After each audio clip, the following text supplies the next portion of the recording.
Hello, folks. It is 7 p.m. on a Sunday. And what that means is that it is time for another episode of Skeptic Haven call-in show. Let's talk. And today I am joined with a good friend of mine. He's known as the punk apostate, Brently. And we're going to be talking about objective morality, folks. So call us now, 984-789-4787, because we're starting the show right now, aren't we, Wes? This is Skeptic Haven. Let's talk.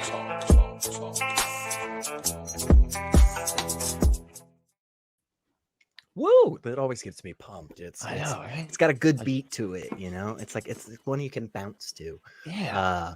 Hey, what's up, Brentley? How are you, man? Hey, how's it going?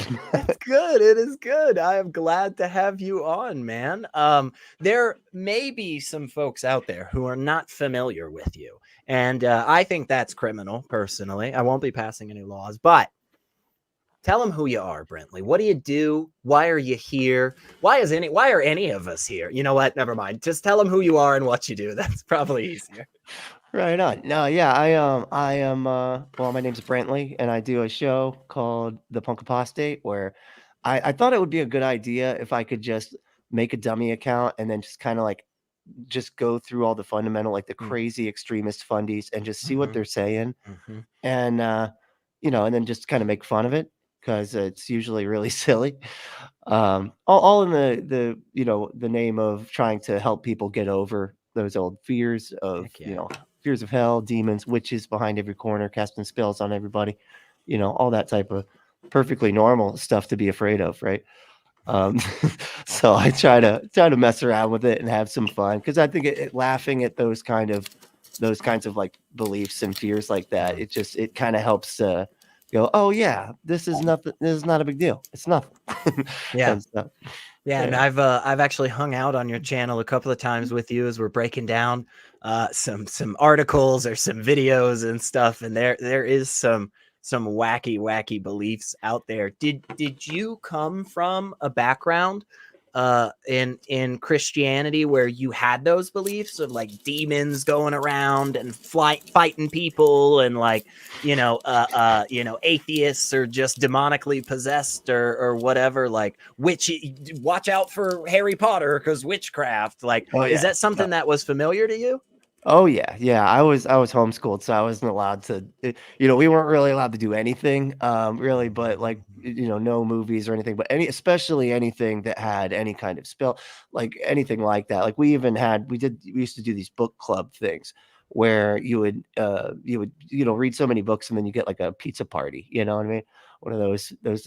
And I remember them she crossed out The Lion, the Witch, and the Wardrobe because it had a witch in it. And I'm like, they didn't even know that was like a Christian book, so it's like just really, well, thou shalt not suffer a witch to live, right? Isn't that's in there? Right. That's one of the, and it's like, how many other times does the Bible talk about witches? I kind of feel like it's not that many, but there's just like out of nowhere, just like one verse. It's like, and then Jesus multiplied the loaves and fishes, and while he was walking on the water, by the way, witches suck.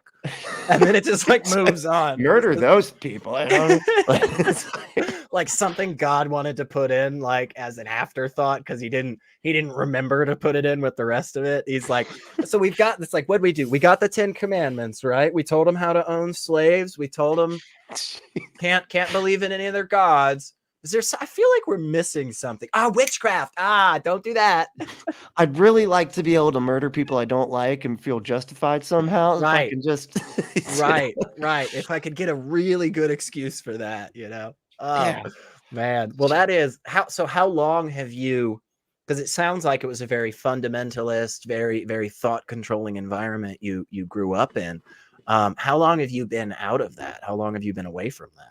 Well, I seem from grew up. I'm going on 40 now, but you're getting old, man. God damn, it's going quick. It's all downhill. Right. Well, no, it was like, all through my childhood and everything was very sheltered. Every day was at church type of thing, and I leaned into it pretty hard. I actually didn't, hate it at first, Mm, and we, we actually we had like a skate park at our church and everything. So it was a little nice. bit more fun, it Okay. was not as, Yeah. it was weird though, because they were super fundamentalist, but they didn't really care if we like how we dressed. But I think they saw it as like a witnessing tool if we were like Christian punks, punks for Oh, Jesus. sure. You You're know? cool Christians. You're the Yeah. hip ones. You're the ones that all the kids like and think, wow, that guy, look, he's living for Jesus. I want to live like that. Yeah. Is that okay? You're Okay. like, you better like all the punks. They're like, don't conform. All right, now I got punks for Jesus on the back, and we Yeah, can't swear. You yeah, can't do anything. yeah. Don't have any non-Christian band shirts. Don't have, it's just like That's ridiculous. that's a really good point. There is something about like kind of both of those ideologies, if you will, that like have a fundamental, like punk has a lot of this rebel, has a lot of this like purposefully go out of your way to push back on the establishment. And Christianity has a lot more of that, like love the establishment, like Yes. join us. God. Yeah, it's weird. I can't tell you how many conversations as of late I've gotten into like in the punk groups online where they're like, it's actually punk to be ultra conservative, bro. Trump is punk, bro. I'm like, oh my God, Wow. I'm gonna freaking pull my eyes Wow. out. It's Wow. Yeah, like, yeah. You know what? We were going to talk about objective morality. Let's just talk about the degradation of punk, like let's do that instead. Oh yeah, my God. Johnny Trump. Rotten coming out as a Trump supporter. I was, you know what? That's why I took off my patches. Mm, Took off all my Sex Pistols patches. mm. So I was like, I don't want to promote that.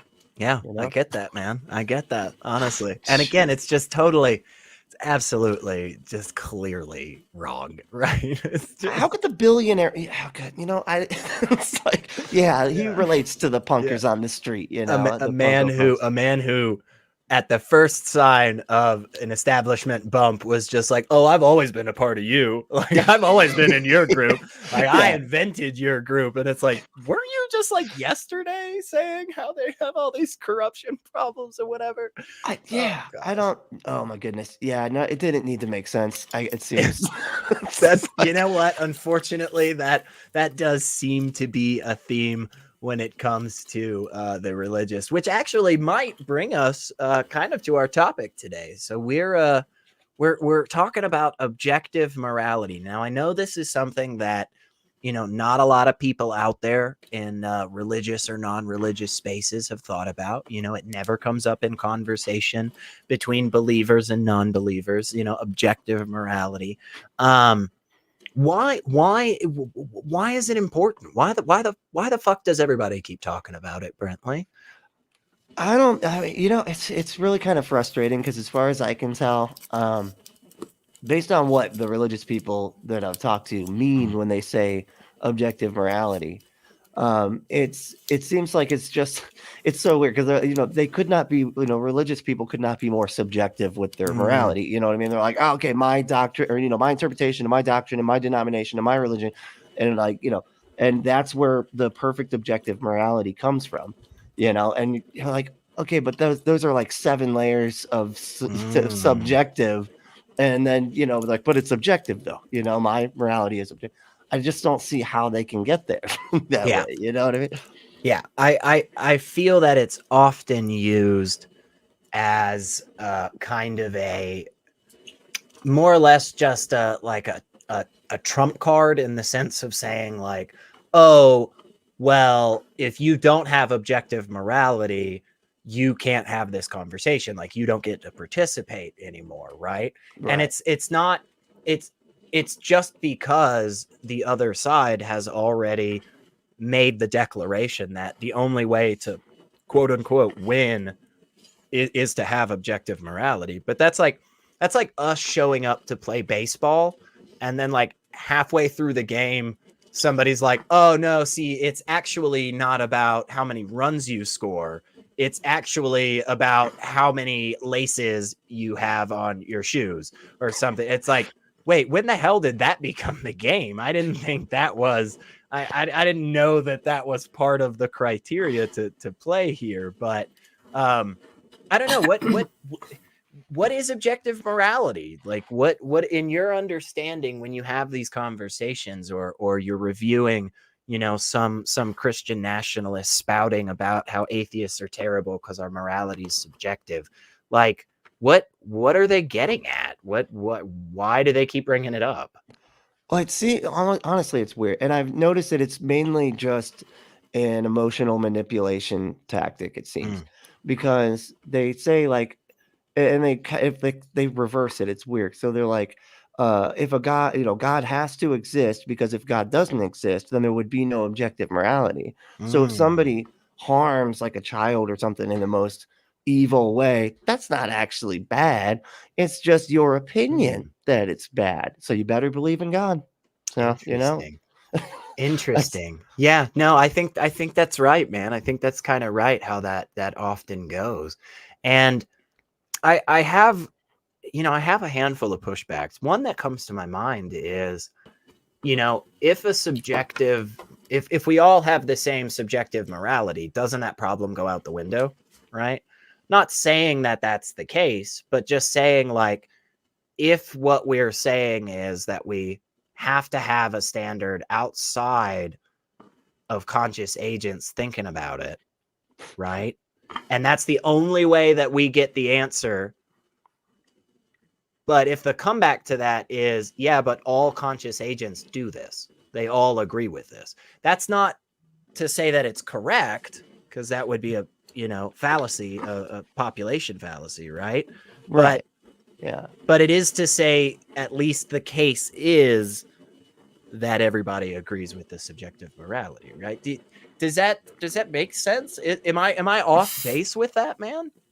It's so confused because, as far as I can tell, and I've heard people put it into like like a closed system, kind of like Mm, provide a goal and then we can objectively determine. But as far as I can tell, morality mhm. uh, specifically requires human perception to Yeah, evaluate it, yeah, because it has to do with behavior. So I don't, yeah. I just, it does, to me, it makes zero sense. Like, you couldn't possibly have that from any, unless, like I said, it's a non-subjective evaluation of consequences of actions with respect to a specific goal, the goal being the best well-being for everybody, right? Other than that, or as far as I can go, I'll go like the reverse. I'll flip it backwards and go from Hmm. harm up. Like, Yeah. let's start with we all agree that harm is bad, right?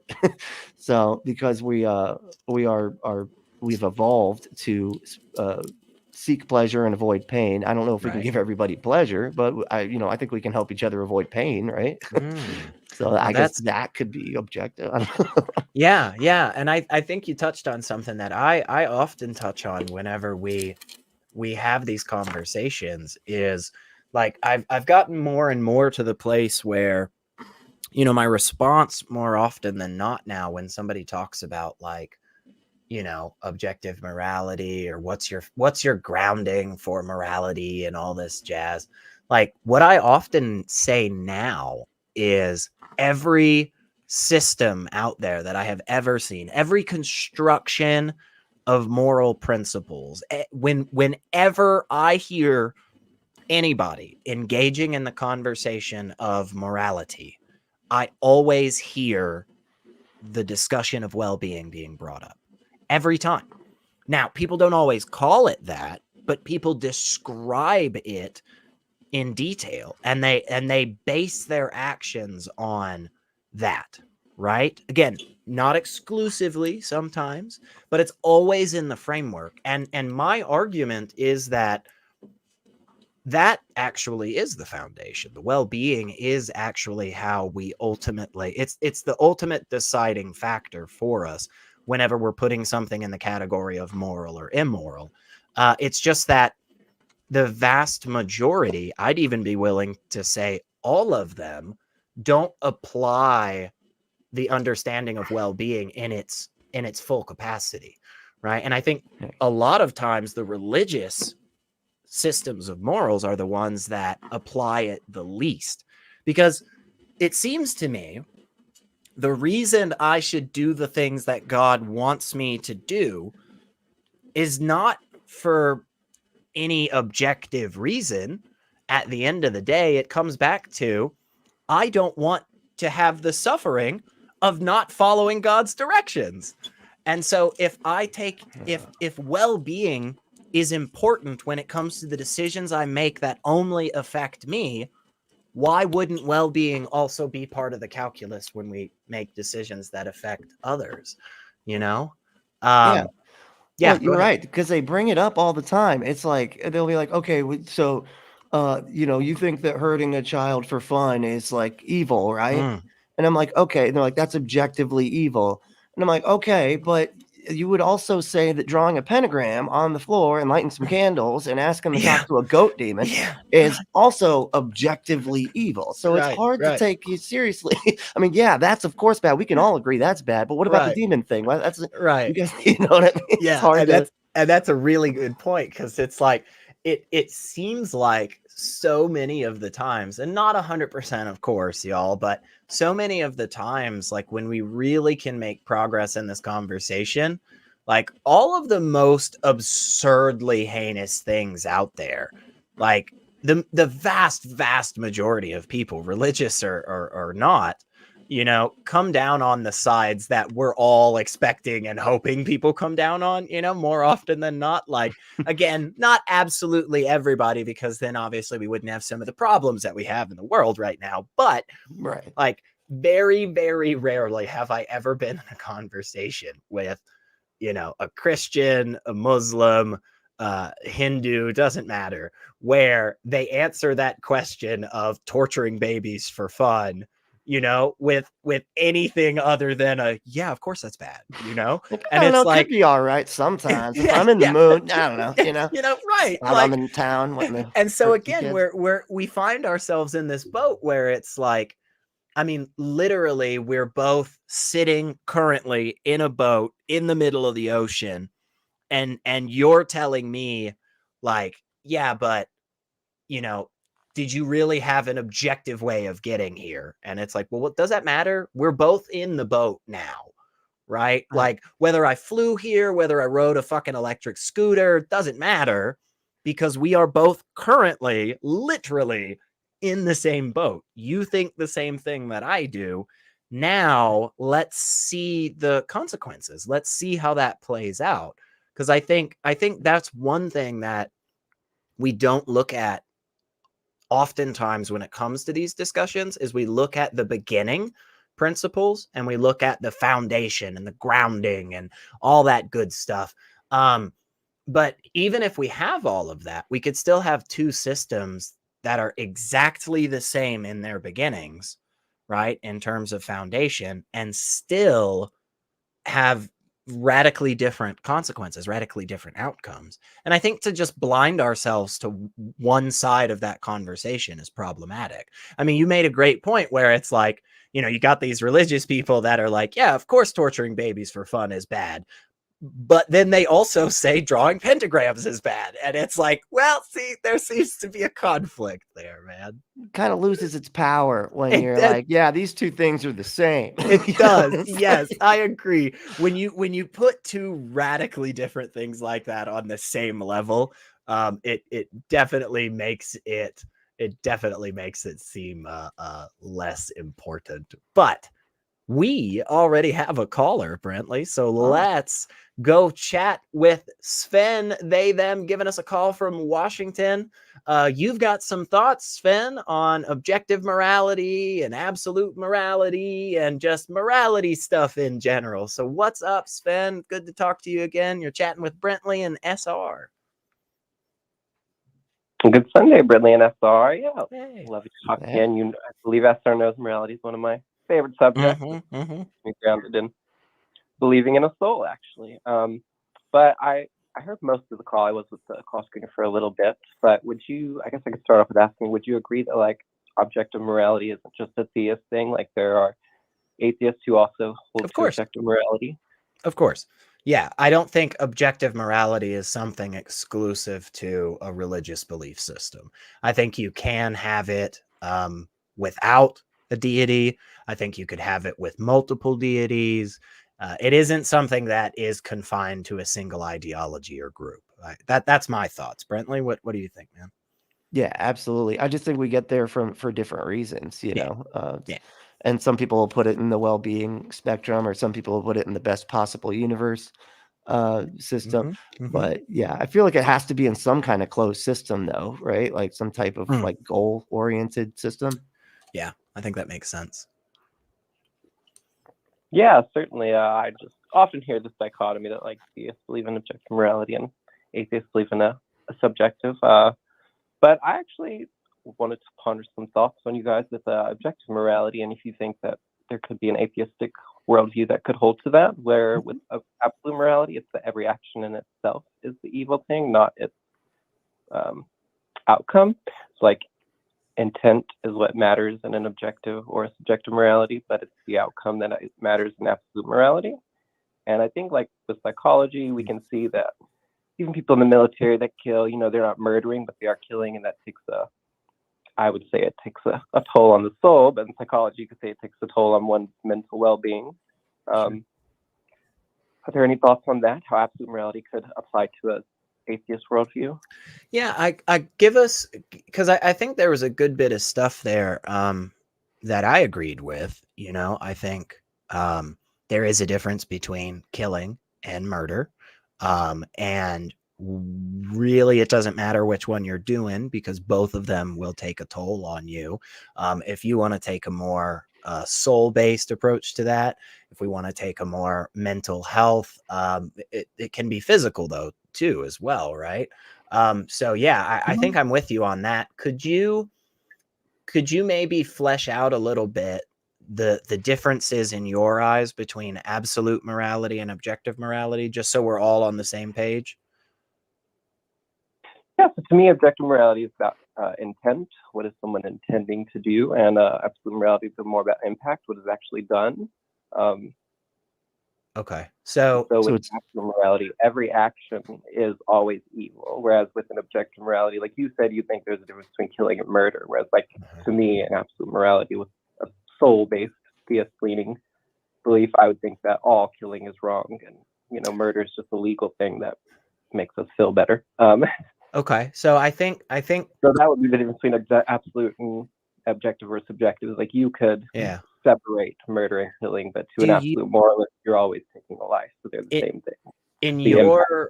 In your system, because I don't think I disagree with like the concept of like killing a person is always bad. I think there's a little bit there that we could expand the nuance on, but like I'm comfortable with that thought.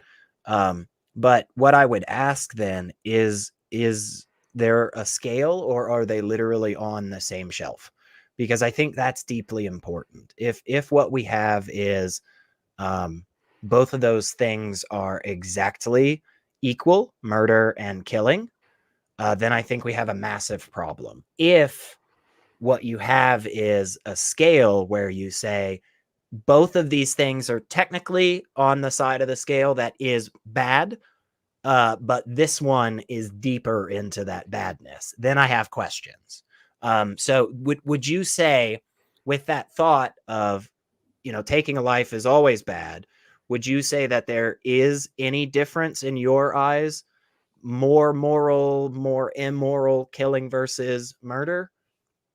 Or are they literally the same level?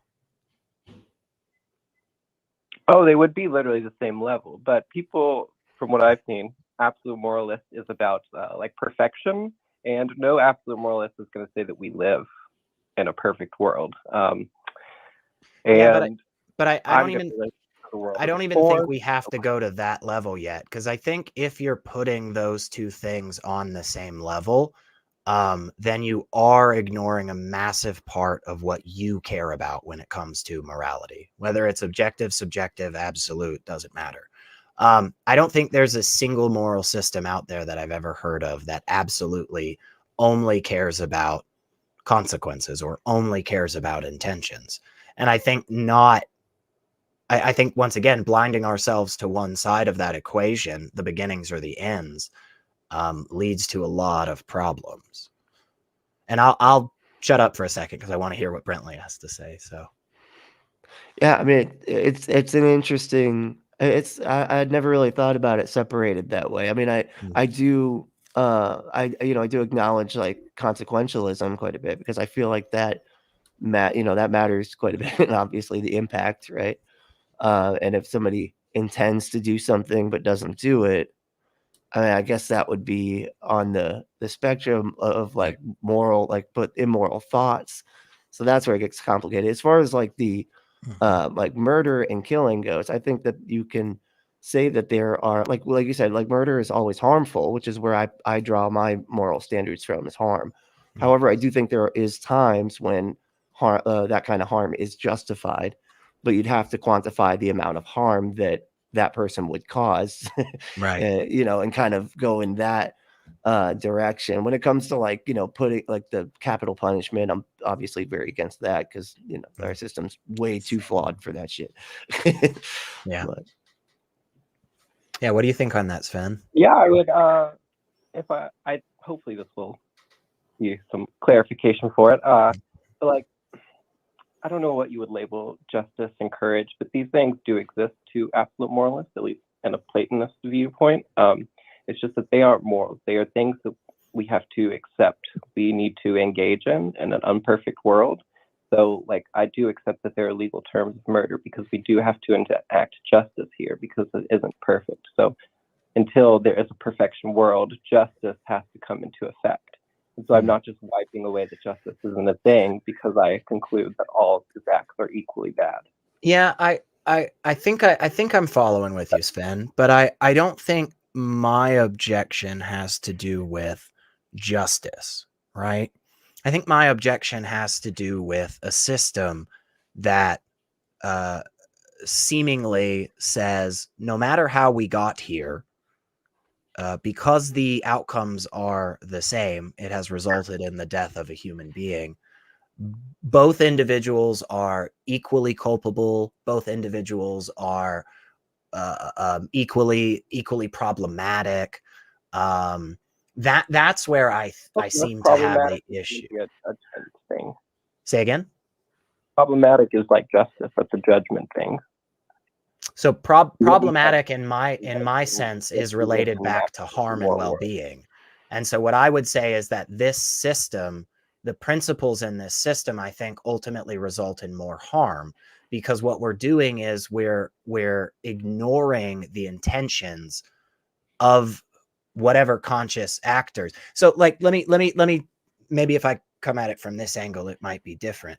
It in the system that you've given us so far, Sven, an individual walking along by themselves and falling on the ground and hitting their head and dying is the same outcome as one individual bashing somebody's head into rocks.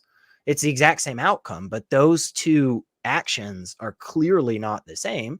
You wouldn't consider the individual who tripped on their own shoelaces as being evil, even though it resulted in the death of a human being. And if you want to say, oh well, the difference there is done to self versus done to others, then it's like, cool, all we have to do is have the person trip into another human being, and then that person falls down and hits their head and dies. It's the exact same result as if the individual that person who tripped and caused the death of another person would hold guilt forever because they have done an evil action in some way. So whether or not they hold guilt doesn't have anything to do with the problems inherent in the system you've laid out, right? Their own personal feelings about something is totally different than whether or not there is this absolutist system, right? Because now we're getting into subjective stuff and we're saying like, well, this person deems it as being bad. And it's like, fine, no worries. I'll take that. I'll meet them where they're at and say that they feel, let's just say, just as terrible as somebody who intentionally murdered somebody, right? But this is where I think the problem is that if we are ascribing the same culpability to both of those individuals who caused the same resulting actions just through different means with different intentions, if we as conscious agents, we as moral agents ascribe the exact same level of badness to both of those individuals, I think it skews, it very much skews our understanding of what we really care about when it comes to morality, right? And again, that just could be because I do not come from the absolutist mindset and stuff. But yeah, again, I'm already talking too much. I really get excited about this topic too, honestly. I just gotta be, morality is always something I want to talk about. So I know there are some atheists that are like, I'm done talking about that, but like, I love it. I'll talk about morality all day. Yeah, give me some more thoughts, Sven, and then I'll have Brentley go at it for a bit. Certainly. Well, I would say the guilt thing was, I guess, me trying to lay absolute moralist in an atheistic worldview or a materialist worldview. I would certainly say with the person who tripped and hit their own head, that's not like a killing or a murder, because killing and murders involve two agents. Morality is going to be about an interaction problem. We are, it seems, souls or conscious beings who interact with each other. And so morality is always going to, like, one person can't make an immoral, like if someone harming themselves is not moral or immoral, that is their right to do what they want with their own body. See, I think there is an argument to be made against that a little bit, but I swear I'm going to shut up. I'm sorry. I just keep getting excited because it's fascinating. I honestly, I know, Sven, you and we've talked a bunch before, and I always really enjoy these conversations. Please, Brentley, what are your thoughts on this, man? You've heard us going back and forth. So, okay, so with absolutist, I'm still kind of like trying to figure out exactly. So how would you feel about like the trolley dilemma type of situation?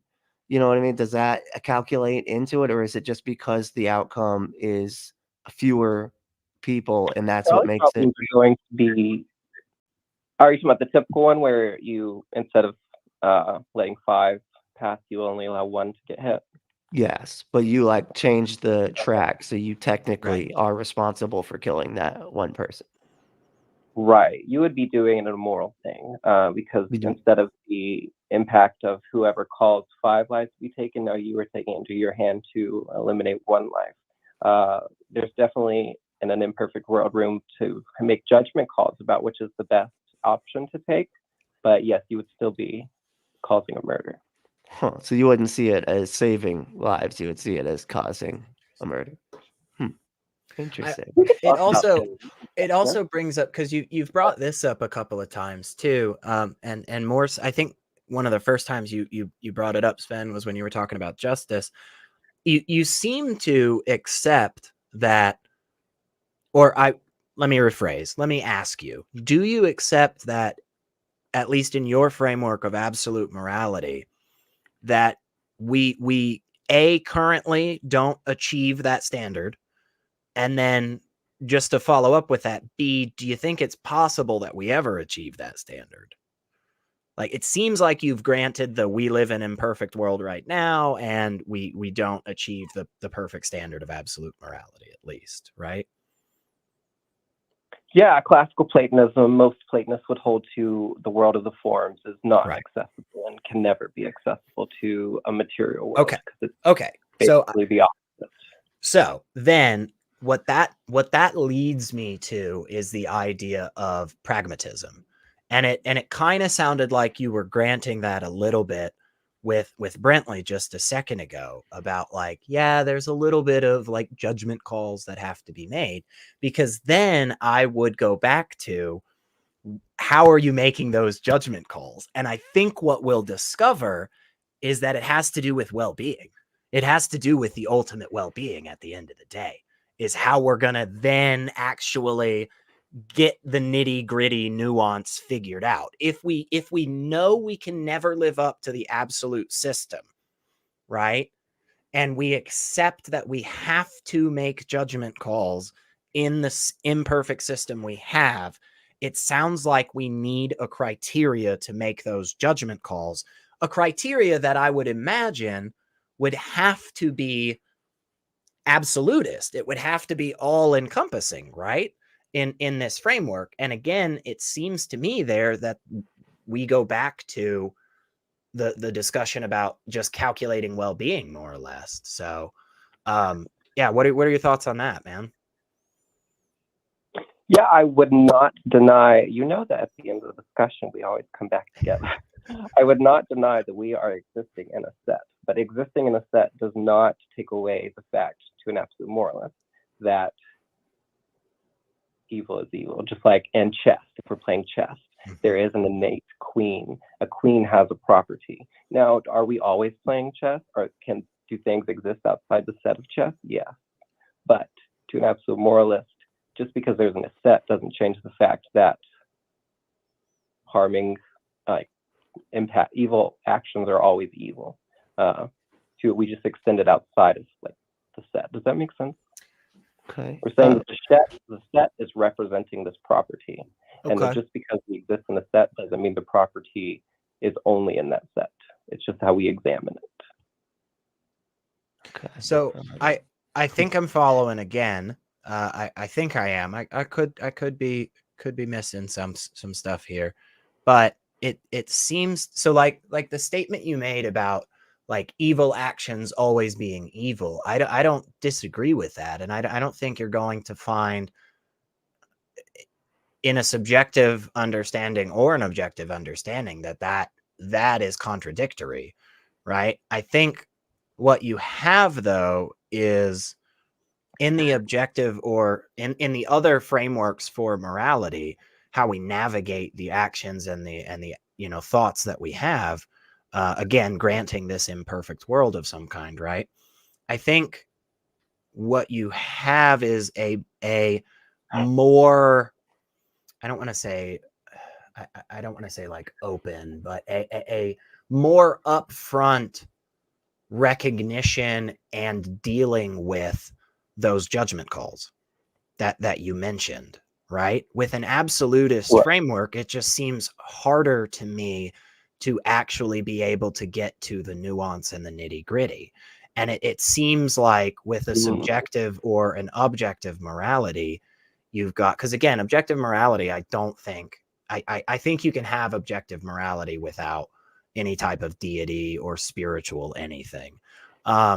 So it's not exclusive to the religious folks, but it feels to me in this framework that there just seems to be a big part of what the vast majority of people, it could make the claim all of them, but I don't know. I don't know I can, meet that burden there. So I'm not going to go that far, but it seems like the absolutist framework it has a hole when it comes to one of the most important things that people are discussing when it comes to morality. And it seems to be something that you've already kind of granted, these judgment calls in terms of navigating the imperfect, right? We know from the beginning we will never have access to the perfect absolute morality. We know from the beginning we will never be able to enact it in its entirety. And so what we have to do then is make the best of that situation. And I think what happens there is we get back to the framework of well-being again. That was what I was going to ask. Is it only to do with like harm, or would you say that drawing a pentagram on the floor is absolutely immoral too, or is that how does that work? Oh, I love sacred geometry. Draw all the pentagrams, please. I see. I think that helps your soul. So I'm not a good one to ask about that. No Christianity. yeah. Sven's gonna be burning in hell with us too, y'all. Don't worry. He may not be a hardcore godless heathen atheist like us, but yeah. But no, I would not say left is evil. Like I don't think there are lots of things that I'm not going to think are evil if you're going to assume I'm a theist or evil, unfortunately. Right. Yeah, I guess then it seems to me, because taking out the side of I don't think murder is a legal thing, honestly. I think it has become a legal thing as we as social creatures have adopted more and more of this societal connection. I think even before we had government of any kind, right? I think we had the concept of there being a difference between murder and killing, and that difference is exclusively related to intention, right? Like it's the murder is the unjustified killing of an innocent person, right? Killing is just ending the life, you know? And I think we've always had that understanding. And that again leads me back to this place of being like, well, if we've always had that understanding, then why? You know, what would give us that understanding? Because again, I don't have any studies on this, obviously, but I'd be willing to be on the side of saying like, 200,000 years ago, when we're talking like 5 or 6, just barely Homo sapiens running around the woods together, right? Like even they would be like, Grok, why dead? And it'd be like, I killed him, and it'd be like, oh, you murderer. I wasn't going to keep the voice going. Sorry, guys. I tried. Oh man. Yeah. What are your thoughts on that? Like, do you think? I think I would highly disagree that. Yeah, please. We had a concept before, because to me, legality isn't just about like government. Like there is like legal philosophy, and it is about justice. So we're talking about a time where we had a concept of justice. We had a concept of legality, even if we didn't have a government. Like just enacting law is about like law theory, and like, do you get what I'm saying? Like legal philosophy is about what is just. So I don't think it's exclusively that, though, is the issue. I think justice is a massive part of legal frameworks, right?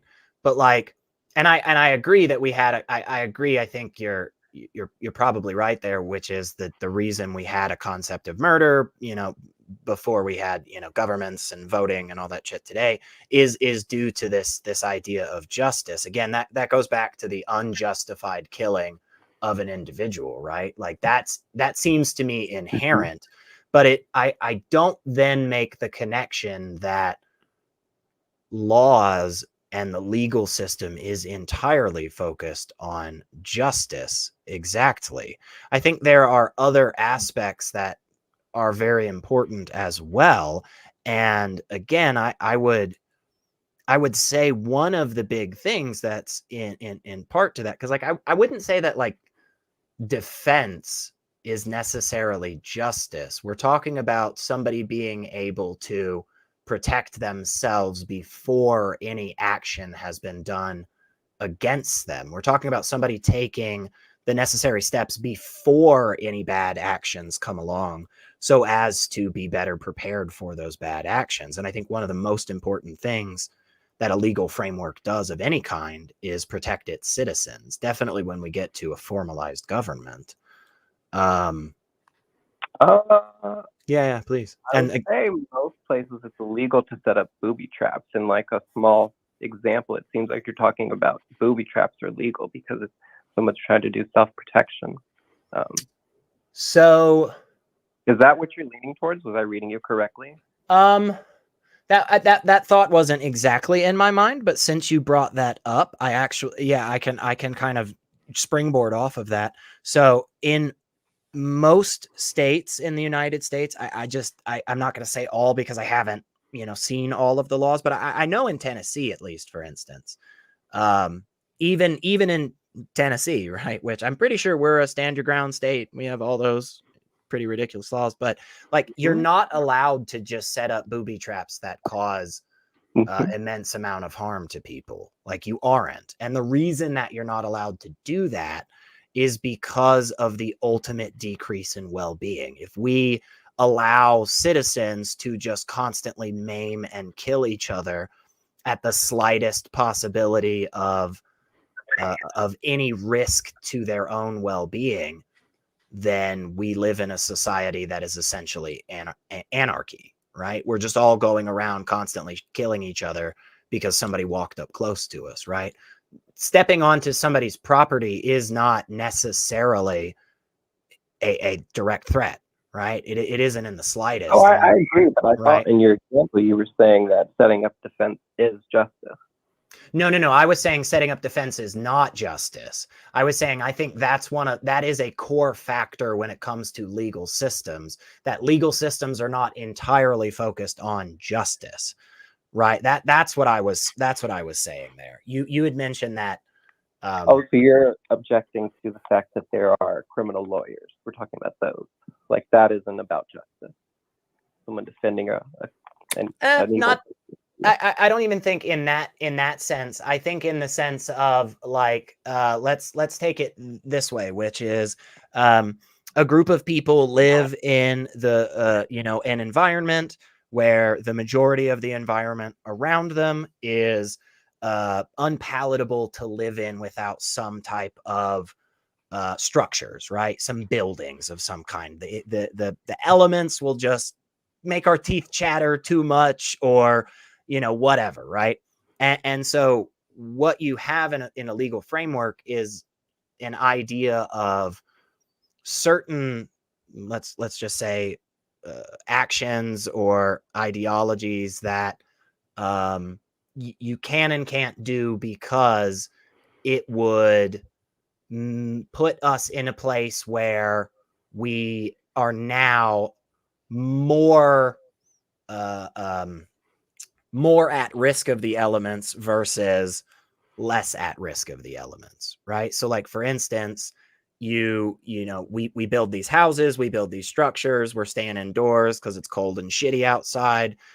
So we bring a bunch of people together and we say, hey, nobody's allowed to just break down somebody's walls, because again, that makes us more susceptible to the elements, which decreases the well-being and stuff. So like a large aspect of laws is not about balancing the scales after a harm has been committed. Sometimes, and I think there's a good argument that a decent portion of laws are simply related to how do we prepare ourselves for a potential bad action and minimize that risk. And I think that's where defense comes in. I hope that made sense, man.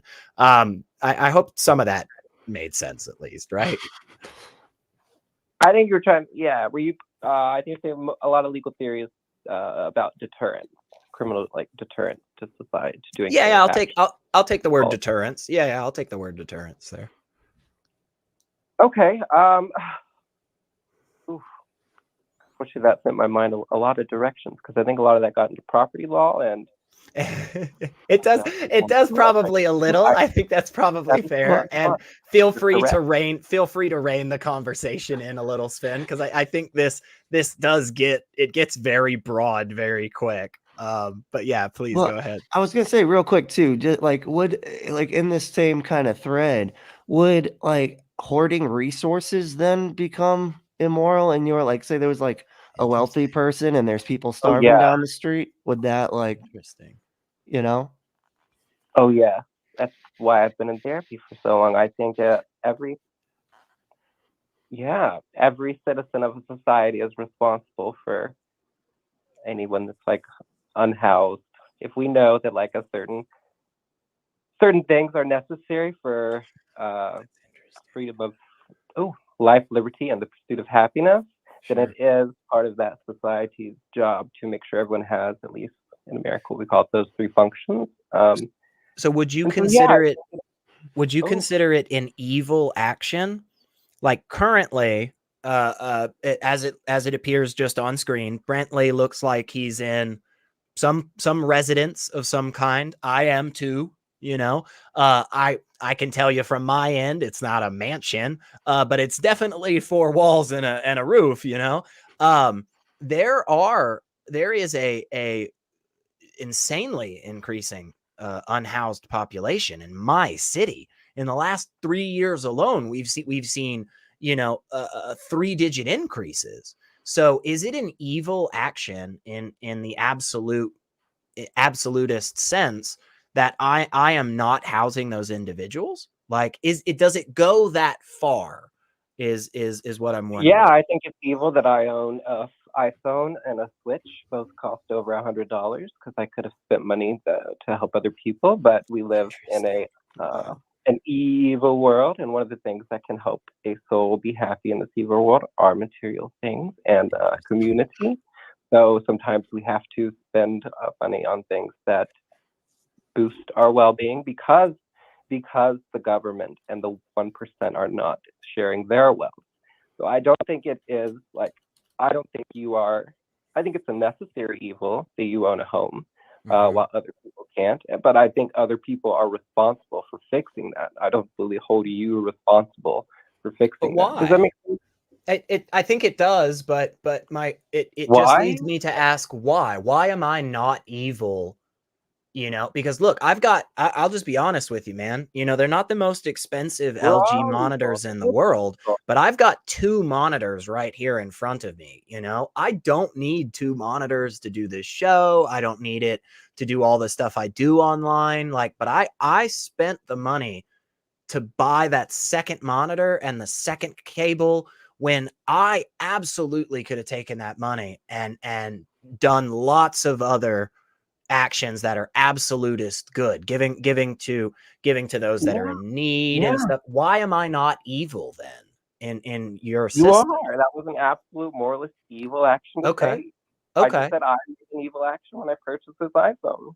But you don't hold me responsible to fix it.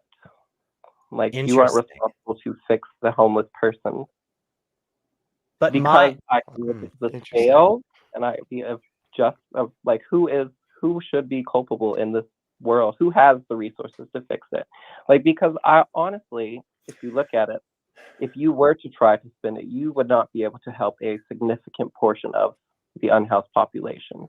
So that responsibility is not on you to help one person. The responsibility is on a society, people who could help multiple in the society. But what it sounds like there, though, is if you believe that, then what you stated earlier about the intentions or the consequence, like so this is where we have some kind of butting up of heads here, because it feels to me like again, if we are taking it from the stance of the consequences to begin with, right? If the absolutist moral framework goes to the sense of whatever the consequences are, like as long as they're the same consequences, then it's the same level of goodness or badness, right?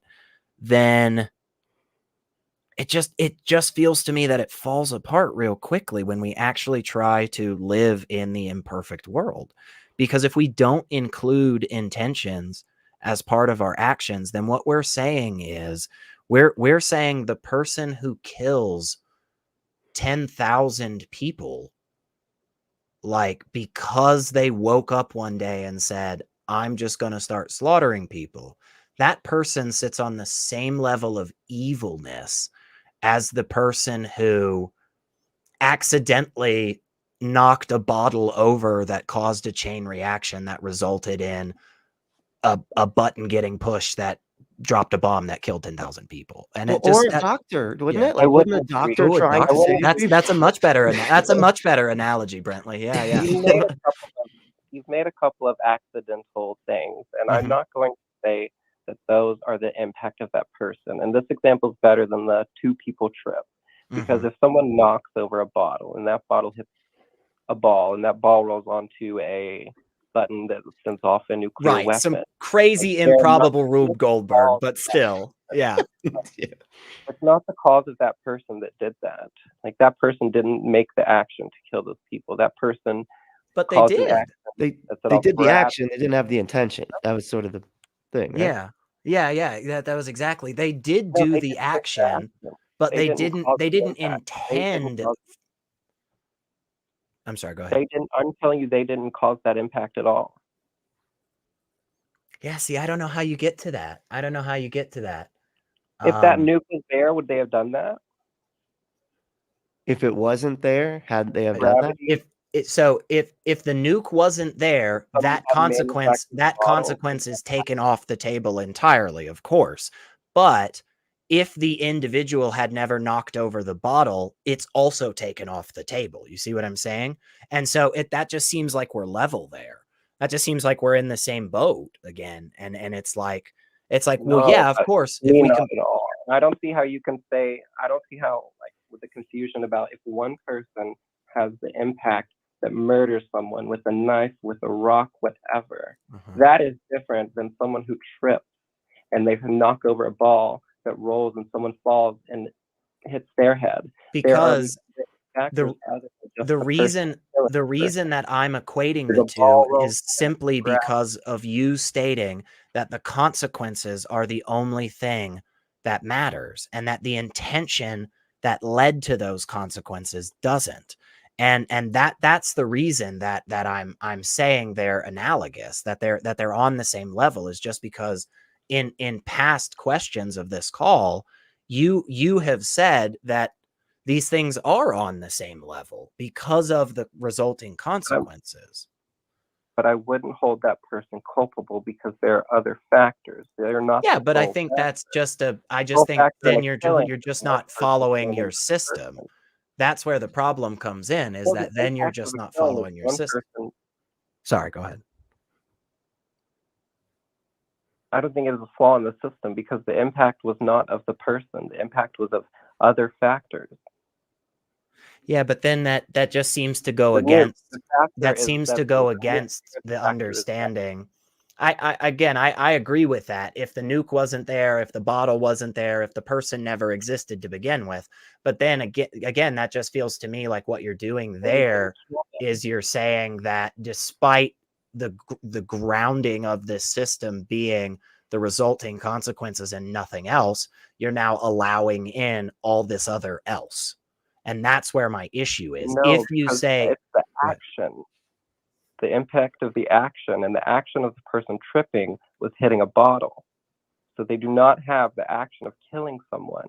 But hitting the bottle, the action of hitting the bottle did what? Dropped a bomb. And the action of dropping a bomb did what? It killed people. Go in motion. It calls physics to go in motion. And I accept we live in a set theory of physics.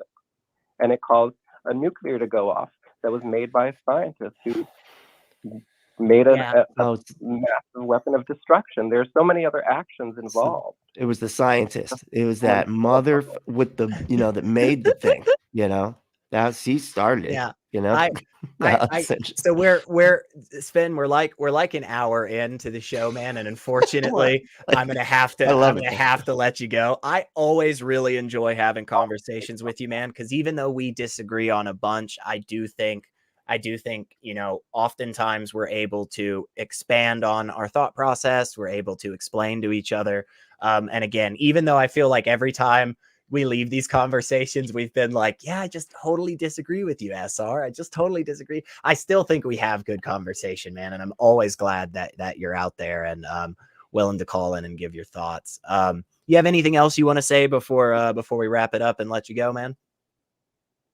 No, it was great talking, Brentley, first time. Hopefully I see you again. And SR, always a pleasure. I appreciate both you and both of your souls, even if you don't believe they exist. Thanks, man. I appreciate your brain states. I guess I don't know. No, I really do always enjoy talking with Sven. We've had lots of chats over. I guess like going on like 2 years now, bro. Like that's crazy. That's amazing. Yeah, give me some thoughts. Give me some thoughts, and we'll grab some of these other calls. What are you thinking, Brentley? What do you think about all that? Yeah, sorry. I didn't do a great job of passing it over. Okay. No, I didn't. I'm sorry. No, I think it's interesting because, like you said, it did feel like it switched gears, like almost like, oh, now we can evaluate intentions as long as it's in this kind of way. Because like that's where I was going to go to with like, what if somebody believed that somebody had, it's like another person was sick with something, then they were wrong about it, but they had knowledge on like, medical science and stuff. And so they do the thing to like heal them, and pop the leg, but whatever, like one of those things where you have to cut the hole in the throat or something like that. Ends up being something totally different and the person dies. That's no different than somebody trying to murder somebody. That would result in the death of somebody. Yeah. And I worry about And again, this is just where my mind goes, because whenever I'm having these conversations about morality, I am thinking about it such from the aspect of, you know, decreasing suffering, increasing well-being, is that I worry that that system leads one to being overly hypersensitive to all things. Like, I worry that we get to a place where what happens is we start just going, you know, oh, well, I have this iPhone and I shouldn't have the iPhone because I should have actually helped the unhoused population. So I'm just an evil piece of shit and I'll never be better because we live in an imperfect system, and I'll try to get better, but I'll never be able to do it. And I'll always be evil. And you see where I'm kind of going with like that cascading consequences and kind of stuff. like you got to throw your hands up and be like, wow, you know, how are you going to do? Yeah. You know, kind of thing. And what came to mind, honestly, and I wasn't sure where he had this, but Peter Singer has this really interesting argument or analogy, really, about saving a drowning child in a pond at the expense of getting your clothes wet. And the book is Famine, Affluence, and Morality. And I'm not going to do a perfect job, folks. So please, you know, absolutely go out there and go read it. Whether you have heard anything from Peter Singer or not, whether you agree or not, I think this is a worthwhile, you know, at the very least, thought experiment. And it's basically along the lines of like, if you're walking along wearing nice dress clothes, you know, like expensive clothes, and there's a child drowning in the pond, and the only thing you're risking when it comes to saving this child is those expensive clothes, like, is it moral to not save the child, you know? Because I think we all intuitively do have this kind of scale where we say like, well, yeah, if all you're risking is getting a pair of shoes wet, of course you save the child's life. But then it's like, okay, but what if I'm literally risking my own life? Again, we could call it a virtue, but would we say that it's moral, that you're immoral if you don't risk your own life to save another's life? It gets into some sticky points for sure. Gets kind of messy. Yeah, it does. Yeah, it does. And that's probably why, since humans have been writing shit down, we've been arguing about morals. That's probably the reason. But also because there's ridiculous people like us that just love to talk about it. But we have a super chat for $5 from Toy Soldier 727 saying, hello, SR. Nice to meet you, Brentley. Well, thank you very much, Toy Soldier. I've seen you hanging out a bunch of places, and always good to have you out there. And thank you so much for the super chat. 727 represent. That's awesome. Yeah. Oh, okay. That's my spot. Oh, nice, man. Nice, awesome. Nice. Yep. So we have a couple of other callers, folks, and we are going to get to them. We are going to go to Florida first. We're going to talk with Johnny, he, him pronouns. They are a theist and asking about objective right and wrong. So, hey, Johnny, you're talking with Brentley and SR. Did I pronounce your name right? Johnny? Did I say that right? Johnny, just like the jaw and your kneecap there. Yeah. Beautiful. Easy to remember. Yeah, not too bad at all. Well, hey, how's it going? I'm doing great. You know, I'm having a blast listening to you guys chat there, and it's going in all kind of directions. But I appreciate the subjective morality conversation, and I don't know. I think I have more questions than answers. To be honest with you guys, we'll do our best. I'm not going to stand. Yeah, and in fact, Mr. Brentley, there, we're good friends. We kind of make a living together. Oh, cool. Brent, this is your old buddy Johnny. That's right. How's it going, man? I thought it was you. I was like, I don't know. Johnny's a common name, so I didn't want to. It's me, man. But it's just interesting. I was trying to follow your pattern of thought there, and I had typed out a question. And it's just, trust me, I'm being as sincere as I can, and I think you guys can notice my sincerity in asking. But the question I had, and I was just going to throw it out there, like, if there is no God, you know, it's just, if there's no God, what basis remains, like, for objective good or bad, right or wrong? Like, where do you come up with dignity or value of a human being? Like, where's that come from? If we're thinking or suggesting that we're matter and energy, who's coming up with the right or wrong? evil or bad? And I'm being sincere in asking that question. Yeah. And Yeah. I don't mind entertaining an opinion, but I wanted to hear from you guys. Like, where are you guys getting your basis to say that was wrong, that was absolutely wrong, or that was right? Yeah, And I'm definitely. curious to hear your thoughts Brentley, on that. what are your thoughts, man? I think because well, I almost want to ask a question back, but no, I won't. I won't do that. I'm going to answer first. Because I always want to be like, because I I hear a mean, if lot of times. there's no more absolutes, we're talking about, right? If there's no more absolutes, like, where does it come from then? Well, how are we saying, you know, I heard you guys talk about the abuse of a little child or something like, or blowing up somebody. Who gets to say that was wrong? Like, who has that arrogance to say they have the right to say that? Yeah, I mean, I would say anybody that is someone in a society that understands that they don't want to be harmed, and so they don't harm other people. I think we can kind of understand from a basis of just I wouldn't want this to happen to me, and I live in a society, and I want to encourage the type of behavior that people will understand that, you know, I don't want that, and neither should they, or I don't think they would, right? I don't like being blown up. Ooh, that's probably bad. Well, of course.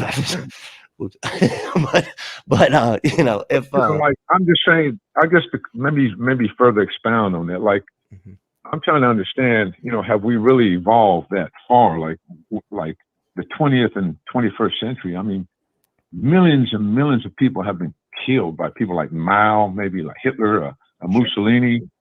You know, have we really evolved, or is it just going to get worse? I mean, who holds the candle and says we have the morality? Is it society who has the bigger gun? You're going to do what I tell you to. This is right and wrong. Or is it individual? You know, is it all relative? You know, I'm asking honest questions to you guys. Yeah. What are you feeling, Brentley? Well, I mean, it reminds me of like what's it called? Aaron and I were talking, and he did a kind of a conversation about like if you have a Sikh, a Muslim, a Christian, a you know, a Scientologist in a boat, right? And you hurt somebody else, right? It doesn't really, you know, you just punch one of them in the face. The Sikh probably, because they're harmless, you know, they don't want to hurt anybody. So if you just punch the Sikh in the face, kind of like regardless of what belief system any of them are part of, they would all acknowledge that that was wrong. Now we could say why, you know, and be like, if everybody has their own individual belief system that is religious, right? Then how come they all agree that doing that was wrong? Because even the atheists would agree that that's wrong, right? That's my question. Who gets to say what is right or wrong? I mean, we're talking about some intangible things here. You and I had discussed, like, who says what is justice? What is just? Who gives mercy? These are like intangible things. You don't see them, but they do exist. We all, you guys live this out every day of your lives, and so do I. Like, those are intangible values, patience and goodness and evil. But who wins? Who gets to say, I'm giving justice here? Yeah, you know, I think that's my big question. Yeah, and Oh, I think there's I do think it's a good question, honestly. I think it can be used sometimes as you know, disingenuous, but I don't think that's where you're coming from at all, Johnny. And I think the answer, absolutely, man. Yeah, and I think the answer is one that is a bit unsatisfying ultimately, but I think it, unfortunately or fortunately, depending on how you feel, I guess, it's really the same answer that everybody has. So like at the beginning of this show, I laid out, you know, what has become the stance that I tend to take, you know, now, which is every system of morality I have ever encountered uses the concept of well-being. It's just a matter of to what extent do they apply it throughout their system? Are they consistently applying it across the board? I would argue that the vast majority do a very bad job of applying that concept across the board. But I think it's even fair to probably say that the best system of morality out there doesn't do it perfectly, because I don't think we've come up with a perfect moral system. But my answer is that it's something that is determined both societally and individually. And we each I make think you're our right. yeah, and I think that's the case I for would the agree with that. religions. Like, Yeah. yeah. Go ahead, I mean, please. if you and I lived back in the 40s and 50s when they had Jim Crow laws down here in the South, We'd feel differently, most where it likely. says a certain race was Yeah. 1/5 of the value of another race, and there were laws on the books, and that was a societal decision. We would agree with that at that time. But if we Yeah. lived back, during Hitler, and he says these people are worth nothing, you have the right to kill them. That's the majority at the time in that society. So we look back now and go, that was absolutely wrong. And I'm saying, who gets to hold Well, up and the so that the and judgment book and say so he was that wrong, I was right, you were yeah. wrong? Yeah, and that's where I'll You know, go to the other a little bit broader of a framework there, Johnny. So when I use the word morality or morals, what I'm talking about is essentially a set of principles that govern the behavior of social conscious agents, right? And so if that's what I'm talking right. about from the beginning, then that means a couple of different things. It means that there is going to be an individualist aspect, right? There is going to be this particular person and this particular person, how they understand those principles and enact them. It's also going to mean that there's going to be, a broader context where it's like, this is how just these 1,000 people interact with these 1,000 people. But there's also going to be a completely abstract aspect to it. And I think that's one of the biggest problems that we struggle with when talking about this, because if what morality is principles that relate to social creatures that are conscious and their interactions, well, then what we have to take into account is, what does it mean to be a social creature? And I think one of the things that it leads us to when we go down that route of trying to investigate what social interaction amongst conscious agents is, one thing that we get to very quickly is just pretty much exactly what Brentley said a minute ago about, well, I don't like it when I'm in pain, and this person probably doesn't like it either, so it's like not good. And again, that's just something that seems to me definitionally a part of this understanding of what it means to be a social creature and what it means to have morality. Like, I don't think creatures that do not interact with other creatures, like they purposefully do not try to engage in society with other creatures, I really don't know that we can call any of their actions moral or immoral. I think Like they goth might. people. Let's see that. Yeah, You're talking goth about people. goth Yeah, I get it. I know. Goth I get people it. are amoral. You heard it. You heard Just it here, lone folks. wolves. No, Yeah, no. Heard it right here. Does that make any sense But to you, Johnny? Yeah.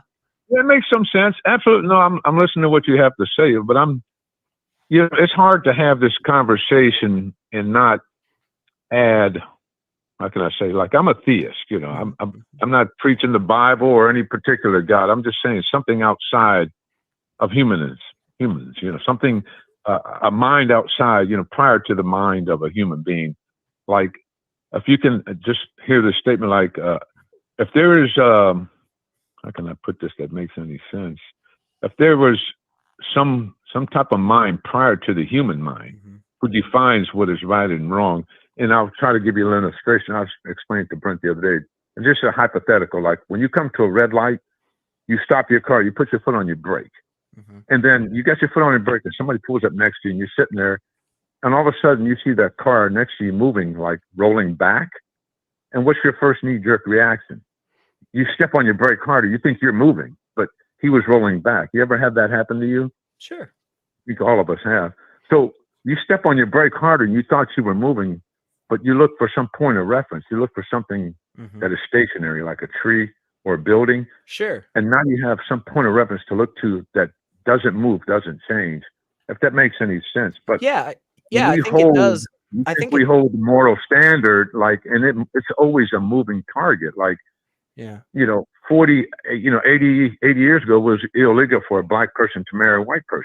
sure. But that's all changed because at the time it moved. That target moved again. So now it's okay. And I'm happy about it. I think I'm following along Morality with is you. constantly in flux. But my issue is, and you brought it up, my issue is that whenever and this just may not be the definitions that you're working with, and that could be, one of the disconnects there, but whenever I'm talking about objective versus subjective, the important difference between those two understandings is a mind. That's the important difference. Everything that has to do with comes from a mind is subjective, period, end of sentence. Everything that's objective is outside of the mind.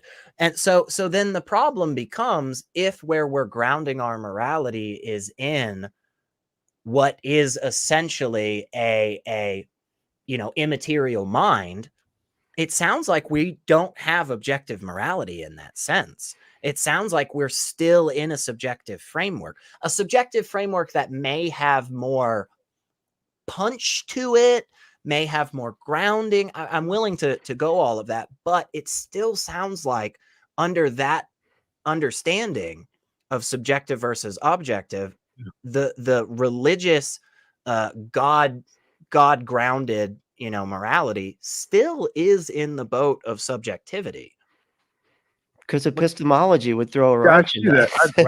Right. The whole thing. I think you and I live that out, to be honest with you. But my point again, my challenge to me and all of us, it's like, how can one person's viewpoint, is no more valid than anyone else's, but we all have, it's personal, you said, or it could be societal. So that's the challenge, that it's always moving. It's a moving target. If somebody has this conversation again 100 years from now, sure, the morality is going to be at a whole different place. Like if you stole a horse back in the 18th century, an animal, even though that animal got returned, they would hang you from a tree. You lose your life over an animal. Sure. So things have changed. You know what I mean? They took a survey the other day. This is interesting. You guys might appreciate this. And I don't know how they surveyed people. If your dog is drowning and there's a guy drowning in the pool next to him, 60% of the people suggested they would save their dog over human beings. Sure. So, like, who gets to say what the value is? Everybody has a different. Yeah, but I take all your points. I think a lot of blows those me away. Yeah, I think a lot of those points are decent points. My question would be, in the framework of, like, would you say that 80 years ago, when you could be put to death for stealing somebody's animal, versus today where you probably pay a fine or go to jail, would you say that the system we have now is better in your eyes?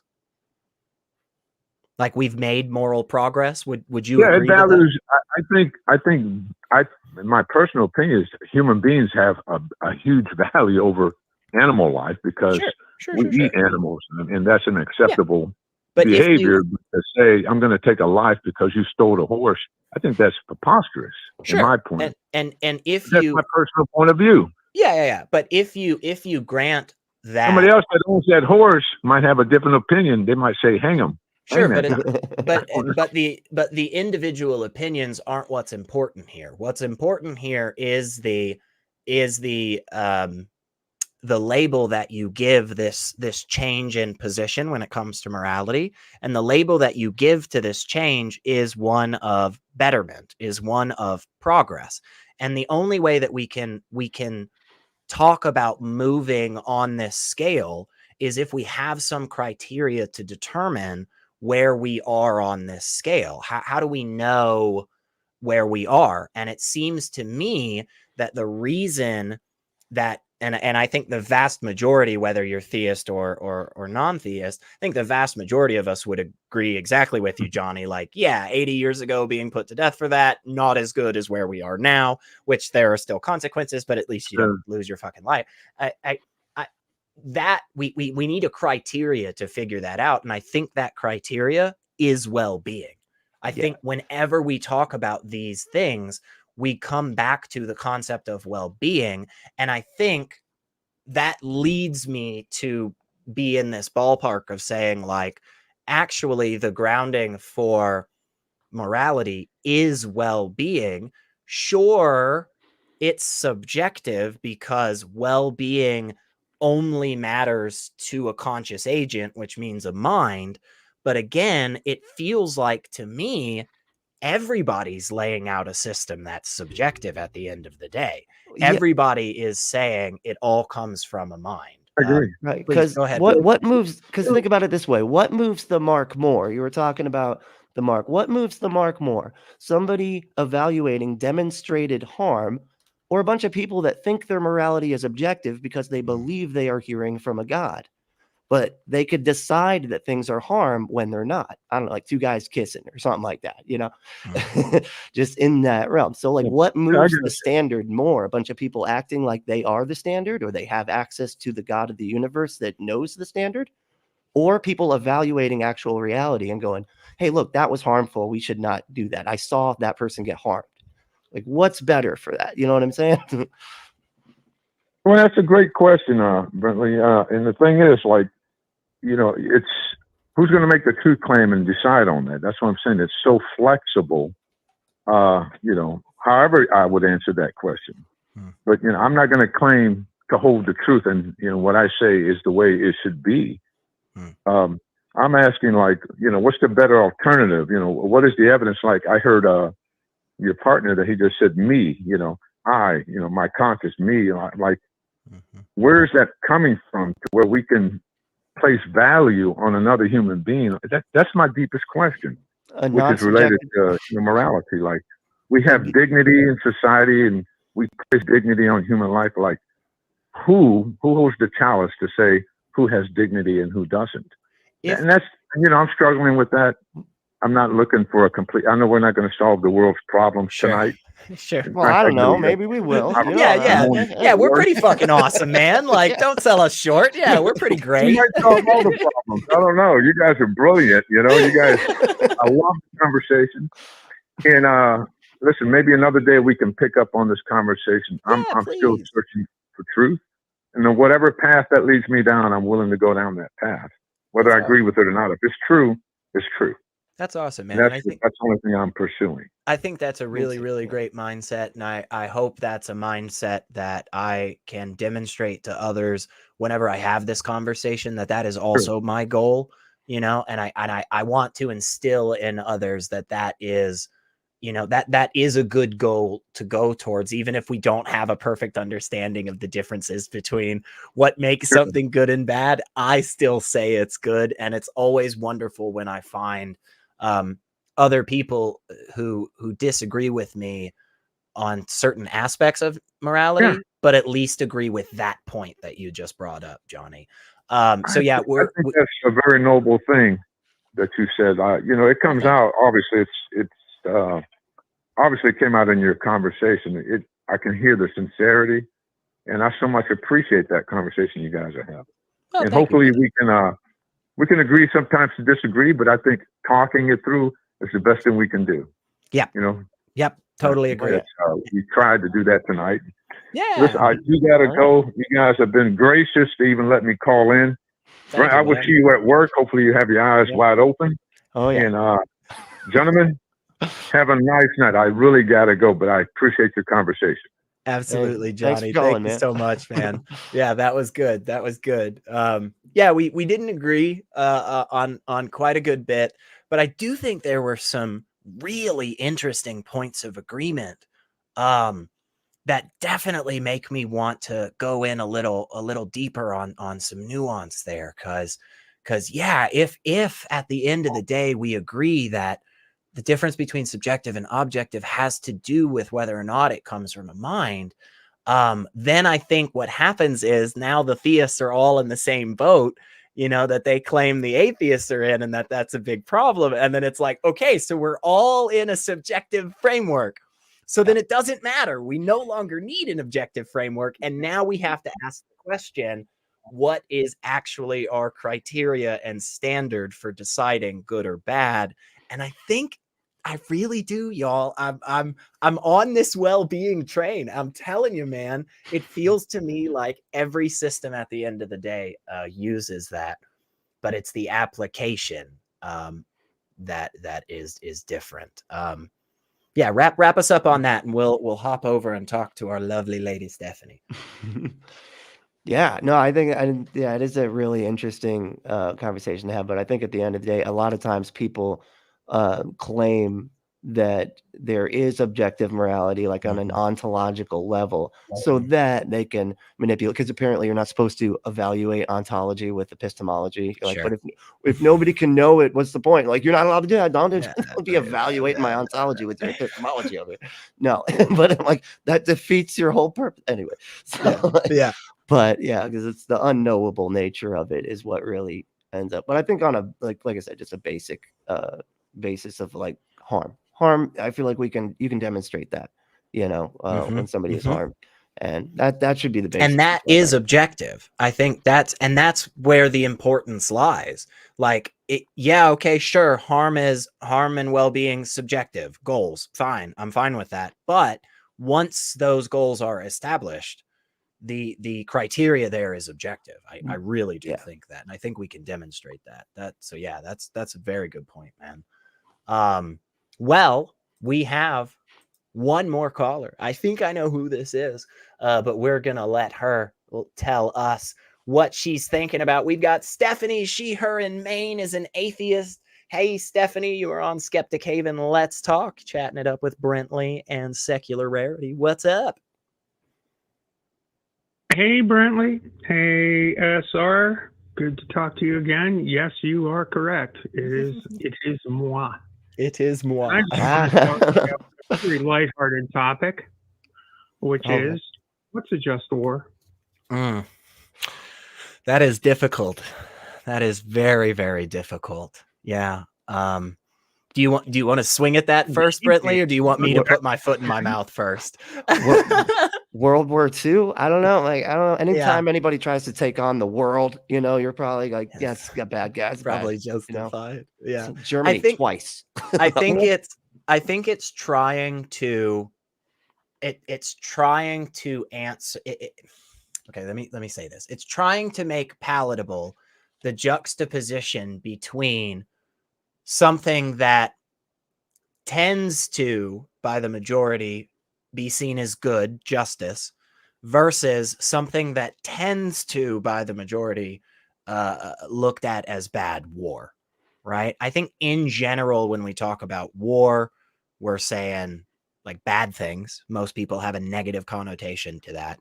But a just war is trying to say that these bad things are justified based on a standard.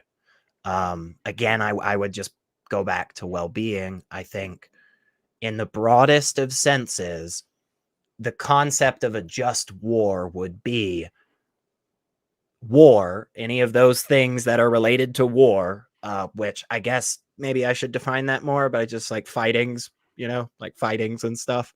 Because I guess you could have a war that doesn't result in any deaths. Anyway, I'm getting too bogged down on that, but it's that the bad stuff. Only in the case of the war between Canada and Denmark over a particular village on an island in off of Greenland. Yeah, I don't think. Yeah, I think historically speaking, and they fought this war. They fought this war for many, many years. Yeah.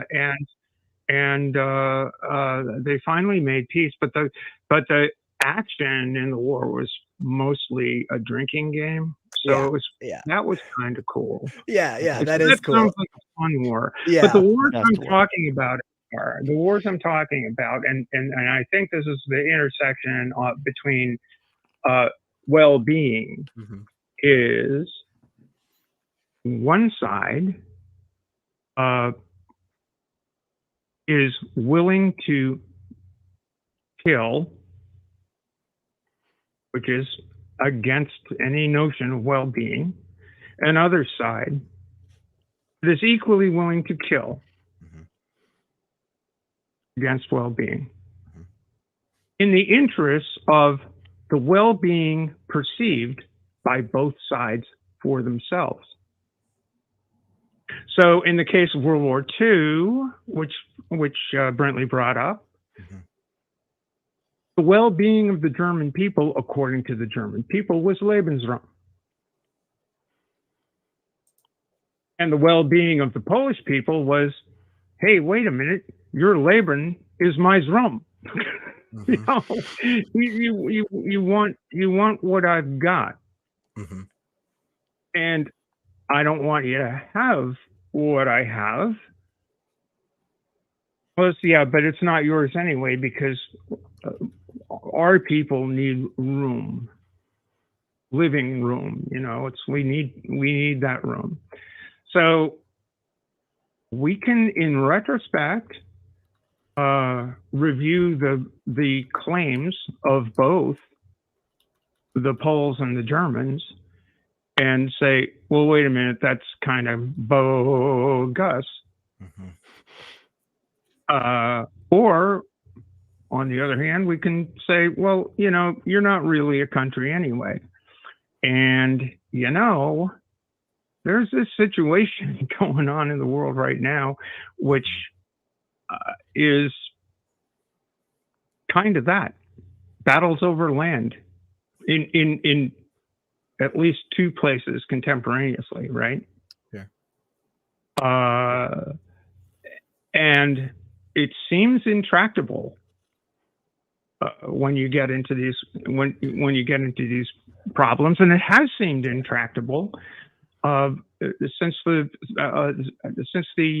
14th century. I mean, there's the phrase "Cadete eos novitatem dominus qui sunt eus," which is kill them all. God, the Lord, knows who are His own. Sure. Wow.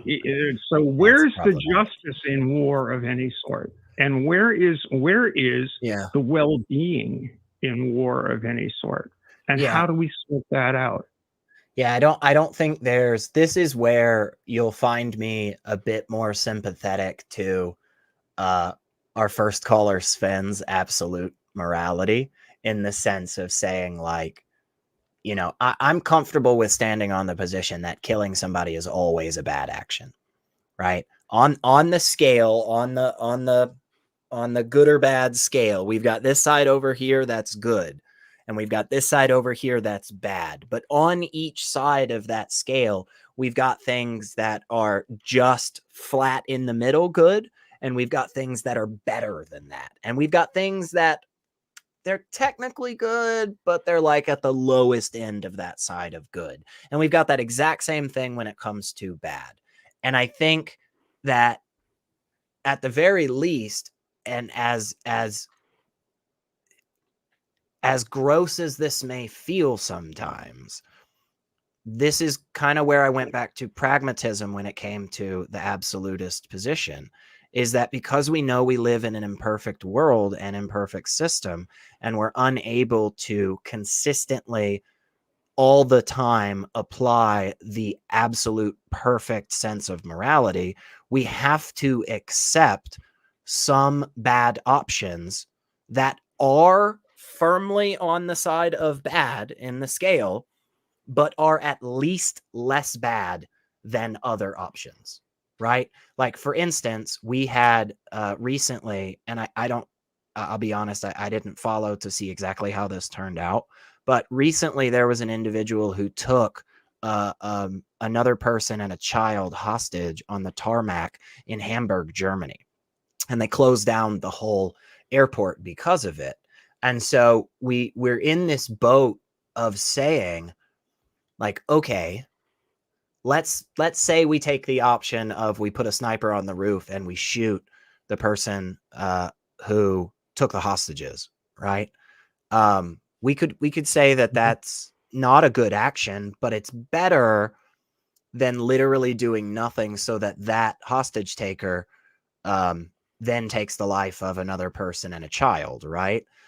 We could also take the aspect of saying, like, it's better to kill the hostage taker, but it's worse to kill the hostage taker in a way that causes unnecessary suffering for them, right? Like technically the action is the same, either bullet through the head or we light the person on fire away from the child and the other person. Technically the hostage taker dies and they're no longer hostages. But in one of those instances, we seem to be inflicting more suffering and we have a diminished well-being. Seems much more difficult too, because yeah, it does. It does. Light them on fire. It just takes longer. Yeah, it is. It's tough. It's tough. Thank you for that. The lighter fluid out there. It's not fun. Yeah, I think there is that pragmatism. I think there is that.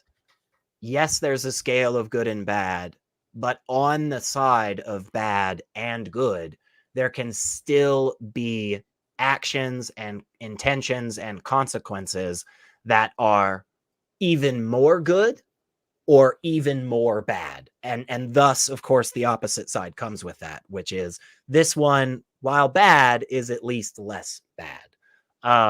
But yeah, what do you think on all that, Steph? I know that was a lot. And then again, I keep saying I'm going to let Brentley talk, and then I just fucking talk for 12 minutes. So I'll try to shut up, I swear. Well, I don't know. Brentley, you want to weigh in at all before I go? Because I do have some thoughts on this.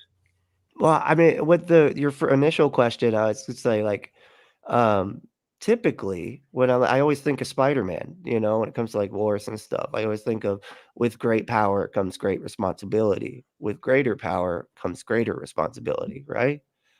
Like if we're looking at like Russia invading Ukraine and stuff like that, right? The more powerful agent here, the one that you know, can stop this if they need to.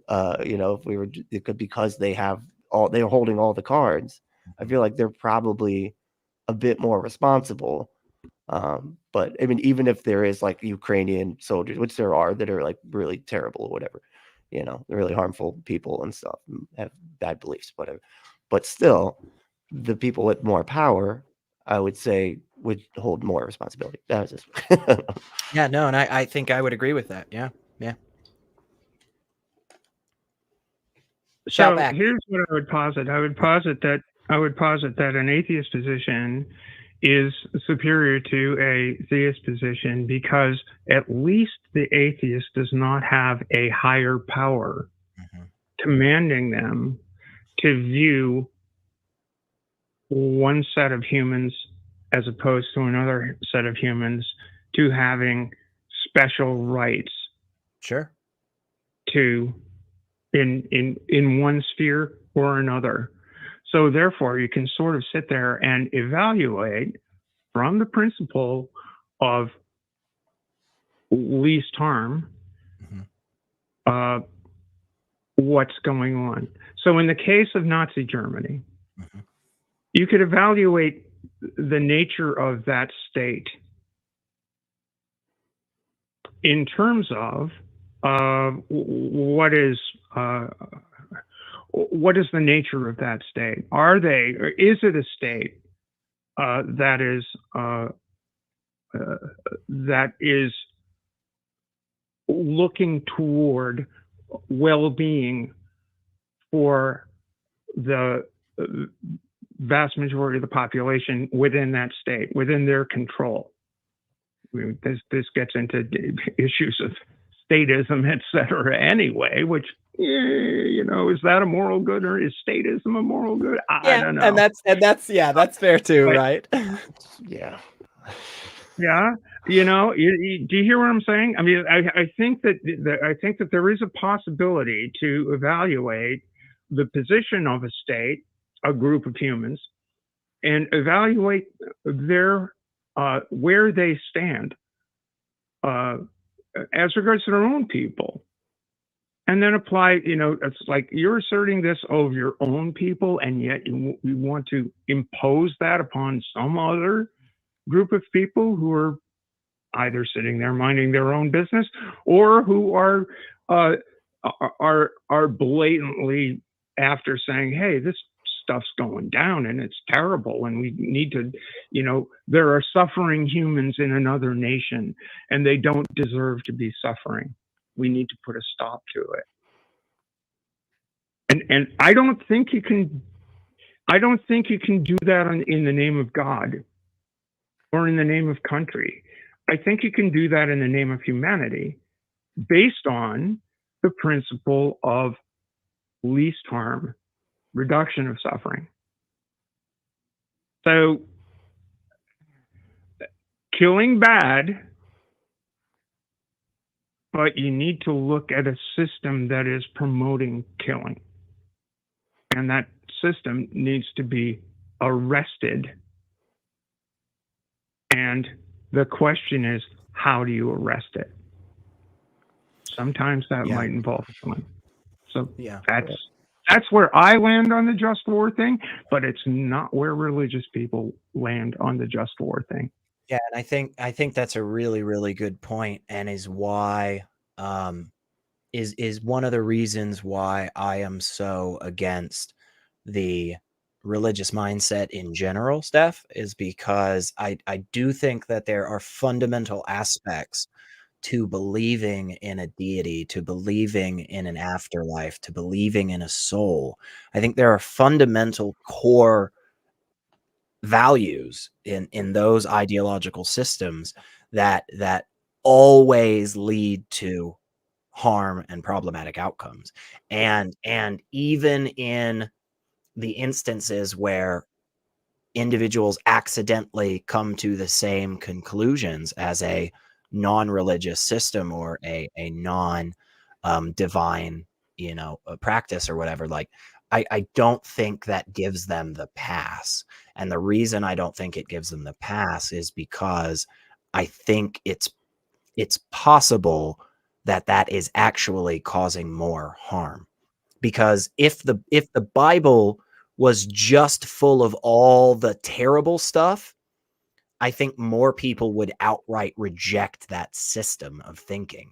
And the fact that it has some of these nice things in it that are really mundane, right, is what helps it to perpetuate, right? Because when you go read through the Quran and it says this thing of like, taking an innocent life is like killing the whole world. Allah's mad at you.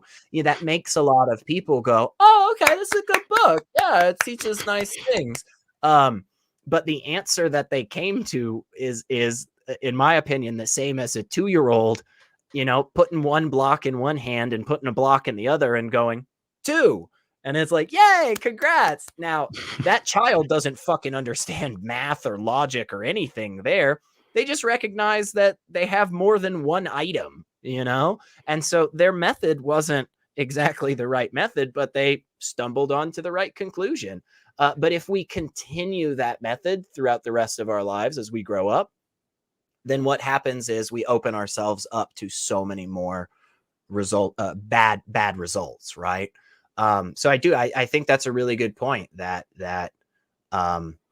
from a religious mindset, unfortunately, very, very often you have this just complete degradation of another group of people, or at the very least, a superiority complex that comes to a particular, the group of believers, the inner circle of believers. Again, I've just dominated and I'll shut up. I'm trying really hard. Brentley, please give us your thought. The atheists would have you ejected. No, I do want to put this out there, and I was really hoping that we would get to it at some point. But how most we're talking about religious people with morality. Like a lot of times they say the reason that people have value is because they're all made in God's image, right? Sure. And I've always wanted to ask a religious person that has that objective moral conversation, be like, look, if you found out tomorrow that your God, maybe just whatever it took for you to realize that God doesn't exist, would people cease to have value? And I'm just always wondered about that. You know what I mean? I always wonder what their answer would be on that. Yeah. So it's like, throw that out at somebody. Let me know what happens. The thing that strikes me about a lot of this conversation is, and this is where I may be quibbling with you guys a wee bit, is it is difficult for me to imagine morality. If one says what is objective is something that comes from outside of a mind. Mm-hmm. God's come from inside of the human condition, inside of human minds. Humans invent gods. Humans invent the God they worship in so many ways. There's so many denominations of Christianity, and each one of them has a different flavor of God, it seems to me. Each individual. The tradition I came out of has a very, very loving God. It's like we love each other, brothers and sisters, siblings, and we're all, children and all that. But my word, there are certainly people who declare the God that said kill all the Amalekites and every man, woman, and child. Yeah. And it's like somehow or another the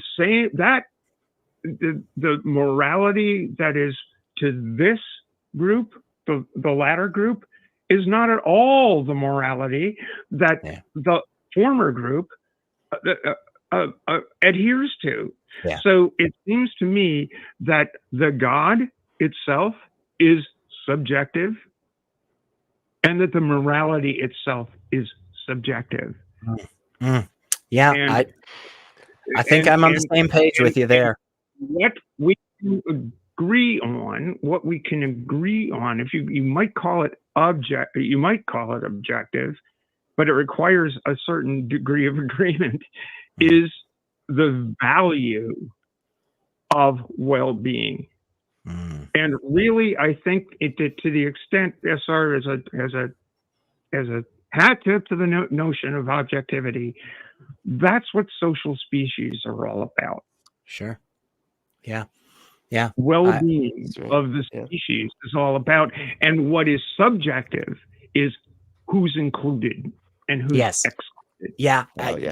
See, I think I really do. I think we're really on the same page here, Stephanie, because I agree. I think that's something that's just inherent in the understanding of what it means to be a social species, and the delineation there, the bracketing of the species, quote unquote, what is our group, right? Is what's deeply important there. And I think that's why I brought him up earlier, Peter Singer, and I'll bring him up again. I believe he's the one that has the expanding circles in terms of our morality. And it's pretty obvious that we seem to give a shit about ourselves, right? And we seem to give a shit about the close family and friends, right? But then it's a matter of extending that circle even broader to caring about more and more people. So I really think that's a good point. Brentley, did you have any other thoughts? Just like you were saying, like the morality is or he was talking about justice, and he was like, where does that come from? Because you were just talking about like we're a social species. Dogs understand fairness. Oh yeah. And fairness is like, you know what I mean? Like has to do, I think, with justice in a lot of ways, right? Like, isn't that kind of the basis of fairness? And I guess as far as I can tell, chimps, or from what I hear, chimps understand fairness to even a more complicated degree. They can tell, like, if they get a better treat than the other one, and so animals will do this sort of thing where they will even out the score. They're only like, oh, I got one of these, you got one of those. Here you go. Like they understand fairness to that level. So it's like I think it comes down to that in a lot of ways.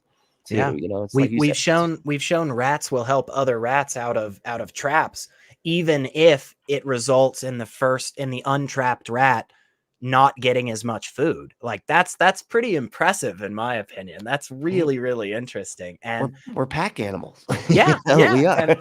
And I think the Our- more we look into that, we'll find our cousins, the chimpanzees, are also very, very willing to go to war.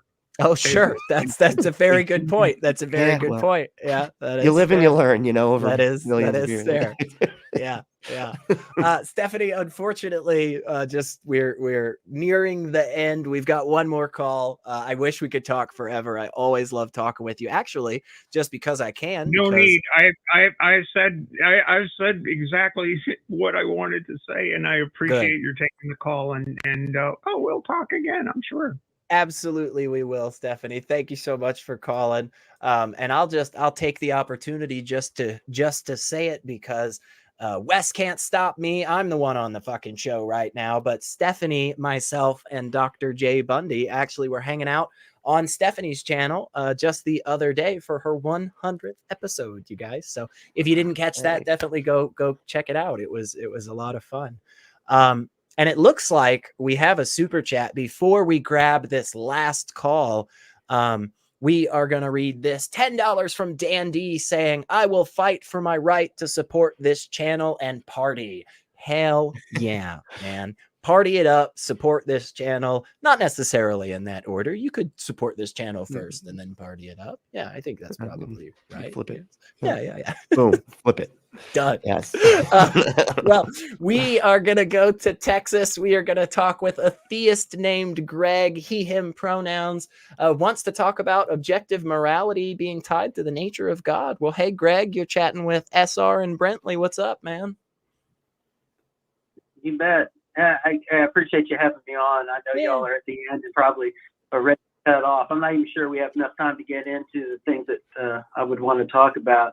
Yeah. Other than just to say, I do, as a theist, one of the things I think that sometimes Christians, I'm a Christian, what you as an atheist or others sometimes run into are Christians who have begun to take on what I would say is a religious mindset as opposed to a mindset when you're trying to think from the nature of God. What ends up happening is people think that they are supposed to be the judge. They're supposed to be the ones that uphold what is God's nature. Mm-hmm. And in the end, what they end up doing is actually, I think, acting against what would be God's nature. And what I mean by that is, please. You talked about having this circle of morality that grows, right? And that, may begin with self, it moves to people that you love, then it moves on to others that maybe are not ones that you would necessarily say were in your inner circle. It's actually interesting because that's exactly what Jesus described and said that he was calling everyone to do. He said that we're supposed to, that anyone can love your friend, you can love the one that loves themselves. But what is difficult is to love the one that might be looked on as being your enemy. And that's was Jesus the first person to say that? Was Jesus the first person to say that love your enemies? Oh, I'm sure there's others that have said it as well. Yeah. The fact that it's a universal truth doesn't preclude Jesus from being able to say it as well. I agree. Yeah, I agree. I have often heard people say that it is exclusive to Jesus in Christianity. And so I just wanted to make sure you and I were on the same page there. And I agree with your point that, just because it's universal doesn't exclude it from the divine aspect. In fact, one could make the argument that it actually lends more credibility toward the universal nature of morality, right? Because it's like, well, we all kind of seem to be saying the same thing. And it's like, well, maybe God did write it on our heart. Here's a big question. And I know it's going to take us just a bit outside the morality stuff, Greg, but I think it's really important because let's grant that morality, objective morality, as you said, is tied to the nature of God. Let's grant that. So I've got two questions here. One, does the nature of God relate to God's mindset? And then two, how do we know the nature of God? So when you say that, how does it relate to his mindset? You mean, are you talking about his attitude towards his intentions and his purposes? No. Is that what you're meaning, or not exactly? So let me make sure I understand what. Yeah. Let's try to do this in a framework of like a person. So, like for instance, if I say about Brentley, I say Brentley's nature is one of cordiality. He's a friendly guy. He smiles a lot. He's funny. he's intelligent. If I say all of that, whether it's true or not, Brentley, yeah, calm down. Don't get a big head. Just kidding. No. If I say all of that, I think, and I don't know, maybe this isn't the case for you, Greg, but definitely when I'm saying that stuff, I am thinking about it in the sense of mental states. Like, Brentley is a nice person, not because like nicety exists in some, tangible sense or anything. It is due to the way Brentley's brain is connected and firing that gives him this friendly disposition. Does that make sense? And do you see it like that too when we talk about people? I think that does make sense in relation to people, but not God, because we act a certain way. It's behavioral. It's tied to how our brain is wired, what our frontal cortex is doing. All those. I mean, it is tied to what our brain is doing. But with and I don't know how to prove this. I don't know that there is a way to prove it. The way that God is at least presented to us, or to present to me from the standpoint of the Bible, and I know coming from if you're not a theist and you're not a Christian, then the Bible really doesn't matter. You can't really circle around and say, here's the evidence of it. Sure. But from what the Bible presents is that it's not a matter of God thinks a certain way, it's that he is a certain way, that his essence is tied up in his identity. But why? It's not that he is good from the standpoint of he acts good, it's that he is good. Right. And I think I'm following along with that. But then the problem that comes up to me is just putting aside the whether or not you can prove it thing. I there's a discussion there too, but let's just set that aside and let's actually deal with what you're saying. Say again. I don't think it can be proven, because I think God actually left it in a condition where he does not prove those things. Okay. It is a place where he leaves it in a place where you take a step of faith. Okay. And I again, I have some problems with that. But I'm just going to set that aside for a second to drill a little further on what you just laid out about it's not that God acts in a way that is good. It's that God is the essence of good. And what comes up for me there is the problem of why God is that then. Like even just taking, because I could still make the argument that when somebody is the essence of being cordial, right? Like that still relates back to mental states, especially if what we're talking about is a immaterial disembodied mind. But not even going to that, just wanting to drill down on, okay, God's essence, God's nature just is good. Like, why though is God's nature good? Is it just by definition, or is there a criteria that God, the framework of God's nature, fits on? Like this does take us back to the Euthyphro dilemma, it feels like. I was gonna say, yeah. So what you're asking me is how do we define that he is good? Kind of more, not even so much about how we define it, but just the simple act, the simple question of, like, if we just accept God's nature is good, I want to understand why. Why is God's nature good? And it would seem to me that the answer most likely from anybody would be because God's nature adheres to a particular set of criteria that is deemed as definitionally good. Yeah. Okay. And so you're saying, what is that standard? Right. That seems to be a standard outside of God's nature. Right. What I would say is that probably that God has established that there is no outside standard that actually defines why he is good. He defines himself in that way. Okay. That just, He is defined within. Does that make sense? You don't go to a standard and say, hey, help me define why you're the standard if you are the standard. The standard is the standard.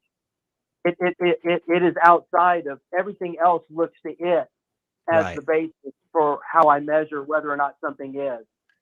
So you're asking I guess a question that I don't think is answerable. So that's kind of the problem.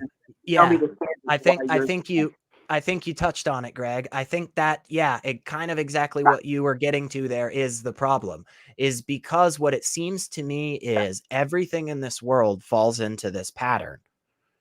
Unfortunately, there's one thing in this world that people like to say doesn't fall into this pattern, and that's a deity. Everything at the end of the day, if I pull out a ruler, how do I know that? Oh, well, let's take something more fun. If I pull out a pocket watch and I let it run for a full minute, that's 60 whole seconds that have passed. Now, one could look down at my pocket watch, knowing full and well that it's an old pocket watch. I do actually have some old pocket watches, just a fun little side note. But anyway, it's an old pocket watch that was created back in, before the 1900s. The gears are old. They don't move as they always once did. So actually, when my clock ticks over a second, it is technically a bit more than a second. Well, how would I know that? Well, I would go to another clock, but then we'd have to go back further and further and further until we get to something that is an atomic clock, a clock that loses only a millisecond every 1,000 years or whatever crazy number it is. But then we have to ask ourselves the question of what is the actual standard for a second anyway? And if I'm not mistaken, it literally has something to do with the decay rate of a cesium atom, which is pretty strange and not something that any of us think about on a regular basis. The problem there is that that's built on certain things that we don't have good reason to accept, which is that we exist, that other things other than just us exist, that logic is real and applies. And so what it sounds to me is that everything in this world that we encounter has some type of standard. And it's just a matter of like, okay, how close is this standard to those handful of things that we all just have to take for granted, right? Because it feels to me the closer something is to that, the more, the less wishy-washy that standard is, right? Right. The closer that something is in terms of measuring, an inch, the closer that is to just the foundations of logic, the more likely that it is not just kind of changing with the wind, and it feels to me like what you're, I'll shut up for a second. I know that was a lot and kind of a little disparate. So no, but it's great. It's a great explanation, and it comes down to like when someone speaks of God, they speak of not just goodness, they speak of perfect goodness. When you speak of love, you speak of perfect love, perfect justice, perfect those things. And it's like, how in the world, when we can't even define what goodness is, what love is, what those things are, how can you define it when now you put on it the moniker of perfect? Perfect. Yeah. You can't define love. Now you're trying to define perfect. And it's like, that doesn't make any sense. And what's interesting is that the God of the Bible did something very unique. Mm-hmm. Instead of trying to define and saying, hey, let me tell you how I am perfect or what makes me perfect, let's just determine whether or not you are perfect. And so he gave a law. And he says, hey, if you fail in one point of the law, you fail it all. Mm-hmm. So what he tried to do was put in place a situation where pretty much everyone, I think everyone pretty much recognizes that they're not perfect. I've screwed up in some ways. Either I didn't do something I was supposed to do, or I did things I wasn't supposed to do. And as soon as I do that once, I know that I don't match the standard of perfection. And then now I have to deal with what that means. And I think at least in the case of the discussion that you're having, there's actually two different levels that you end up dealing with this. It's what do you do in the finite period of time that we all exist, in which case we all live as fallen people and people who are imperfect, but none of us being able to prove exactly what the standard of perfection is. I think you're right on. What we end up living with is, hey, since I can't define it, I can never prove it. God's not, he is spirit, so I'm never going to see him in that way where I can see it and know the exact answer. And I could go into why I think that's the way that God has actually done that on purpose. But what you end up with is that, absent of knowing the absolute, what we need to do is look and see how do we do the most good for as many people as we can best define that, which I think your well-being answer is a great one. But then there's the second standard that you live with, which is, okay, if God is an eternal thing, then what happens in eternity? In which case is good and bad. What is that? How does that play out with us in eternity? And I think what God says is that good and bad don't matter. What matters is perfect, the moniker of perfect. Because if you aren't perfect as he is perfect, you're going to be incompatible with him, because what's perfect is always incompatible with the imperfect. Sure. So yeah, there's two different levels that you have to deal with. Yeah, I definitely think there's some really interesting thoughts that you gave us there, Greg, and there's a couple of. So this is one of the things, man, like, having so many of these discussions and having again, another discussion today where, we very much disagree on stuff, we're not shying away from that. But we're actually, being sincere and engaging and learning and interested in stuff. Like, I really think that's just so incredibly valuable. And it's like, what happens sometimes in these discussions is there's these routes. There are these routes where it's like, oh man, I want to bite into that, like I want to jump on this because I think there's a problem with the idea of saying, like, okay, if we can't actually truly define what is perfect, but we're always trying to go towards what is perfect, like there's a problem there. Because it's like, how do we know we're actually making progress on that and stuff? But I think I'll shut up. I'll let Brentley actually say something. Because I feel like I was just going to take us down another route, honestly, man. But it has been a really good call so far. Greg, Brentley, if you don't mind me, I think part of it is that people that are from a religious mindset think that we are trying to make ourselves perfect. And at least from a Christian standpoint, that's never the work that the person's supposed to do. That's supposed to be the work that God does in us. And so instead of trying to make yourself perfect, what you should be trying to do is just get more intimately close to that God. And if he does exist, then he will work on you to transform you and conform you to something that's different than what you are, and make you a better person. So I think striving after ourselves, what ends up happening is invariably you end up failing, and you end up probably feeling super guilty about everything all the time, and probably beat yourself up all the time. Yeah, and that's never an exercise in good. That's good for you. I would stand with you there, man. I think, there's some potential again, man. There's some avenues we could go down. There's so many routes here, it's always, this stuff always is we never have enough time to talk.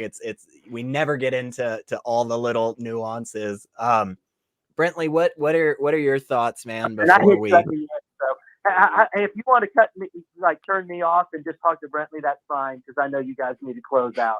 But I appreciate the time speaking with you. Yeah, no worries. I want to give Brentley a chance at least to maybe pose one or two things to you, if you've got the time, Greg. Okay. Oh, Well, I do. Fine. I don't know if you heard earlier. I had like a question that I was like wanting to ask, and because I hear from a lot of people that the reason, because they ask me all the time, why, as an atheist, why do you think people have value at all? And so I ask them that question. They say, well, because we were made in the image of God. Okay. If we found out that that wasn't the case, or for whatever reason, would humans cease to have value, or would you find another reason to have humans have value? I think everything that has life has value because it has the capacity to impact something else that has life, either positively or negatively. And as long as you can impact positively something else that has life, then you have value. Okay, no, that's closer to like what my answer would be. Something Again, I think that's a good answer, and I think this, the conversations that we have had today, I think really demonstrate something that I find really, really important and valuable, and I consider it to be very firmly on the side of good and right and all that good stuff, whether it's objective or absolute or whatever, man. I think being able to recognize those that do stand on your side of a conclusion of an argument, especially ones as important as this, right? I think that's incredibly, incredibly important. And we have so much divisive rhetoric these days. We have so much hatred and vitriol these days for people who disagree on the slightest of things. And it's so deeply frustrating when I see two people who seemingly agree on like 99% of stuff, right? And seemingly really come to terms with the fact like, hey, this is super good and this is super bad, but then we don't make any progress because we're so busy focusing on that last 1%. And I think that is a detriment to so many of our friends and families and just, random peoples that we will never meet. And yet harm is perpetuated. We spend so much time arguing about some of the fringe things that when it comes down to it, motherfuckers are still getting enslaved. Motherfuckers are still getting kidnapped. You know what I'm saying? Like that is the world that we still live in. We live in one where there is still harm happening. There is regression in well-being. And if we both fucking agree that we don't like these things, right? If we both agree that we don't like the thought of somebody wherever they are in the world being put in jail simply for standing up and saying, that's not my belief, if we just focus on the fringe stuff, what happens is more individuals are put in jail simply for their beliefs. More individuals are killed simply because they have a different understanding. And so I really, really value this conversation, Greg, because I think we are at least, in some sense demonstrating that it is possible to disagree on some points, but also still make progress on the good that we both agree on. And yeah, I just think, something like that is always a good way. I always like ending on a positive note if possible, Greg. Yeah, I just really value that, man. And please, whether Brentley and I are on next week or the weeks after, give us a call, man, because we're always looking for good chats, good, thoughtful chats like this, Greg. So thanks so much, brother. And we'll kick you off now rudely or whatever. I don't know. I'm just kidding. Y'all take care. You too, man. You too. Well, Brentley, What'd you think, man? How'd you like it? What did I talk too much? I talked too much. I know I did. No, that was great. That was perfect. No, I was glad because sometimes I zone out and I'm like, what were we talking about? Oh, good. He's still going, so I got time to it's remember. that punk in you. I feel like there's something like ADD, ADHD, like punk. I feel like there's some, you know. Oh, it's related. There. Oh, yeah, definitely. Yeah. That's why we like the fast drum beats because we. That's you know, right. That's right. It's that easier. kind of It's easier to get focused. Yeah. Yeah, exactly. Calms us I down. love You know. Well, speaking of punk, where can people find you, man? Because again, I am sure that there are some out there who, for whatever reason, I think we can all agree that if you don't subscribe to Brentley's channel, if you haven't seen any of the amazing content, that is squarely on the bad side of this scale, right? That is objective immoral. So how do people become good moral citizens like you and me? What do they got to do? Well, yeah, if you go to youtube.com/@punkapostate, all one word. And yeah, come check it out. It's a lot of fun. Yeah, it's interactive. You know, I try to have fun and hang out and talk. Oh, there we go. Thank you. You got the link right there, folks. So we make it easy for you. Do click it. Go give him a subscribe. Go watch some of his content, man. Again, like I said at the beginning, man, I've gotten to hang out with you a couple of times on your channel. We've always had a freaking great time. You know, we're talking about serious points, but we're doing it, you know, in a way I think it's fun.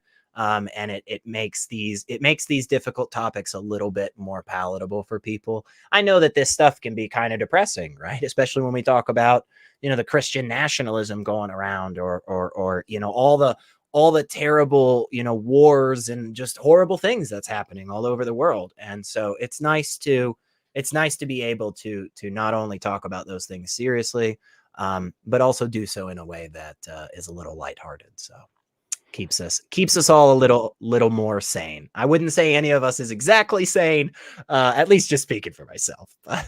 Yeah, it's a laugh so we don't cry type of situation. Yeah, exactly. Yeah, totally. But I gotta say thank you so much to everybody out there that is hanging out with us either live or on the replay. We greatly appreciate you.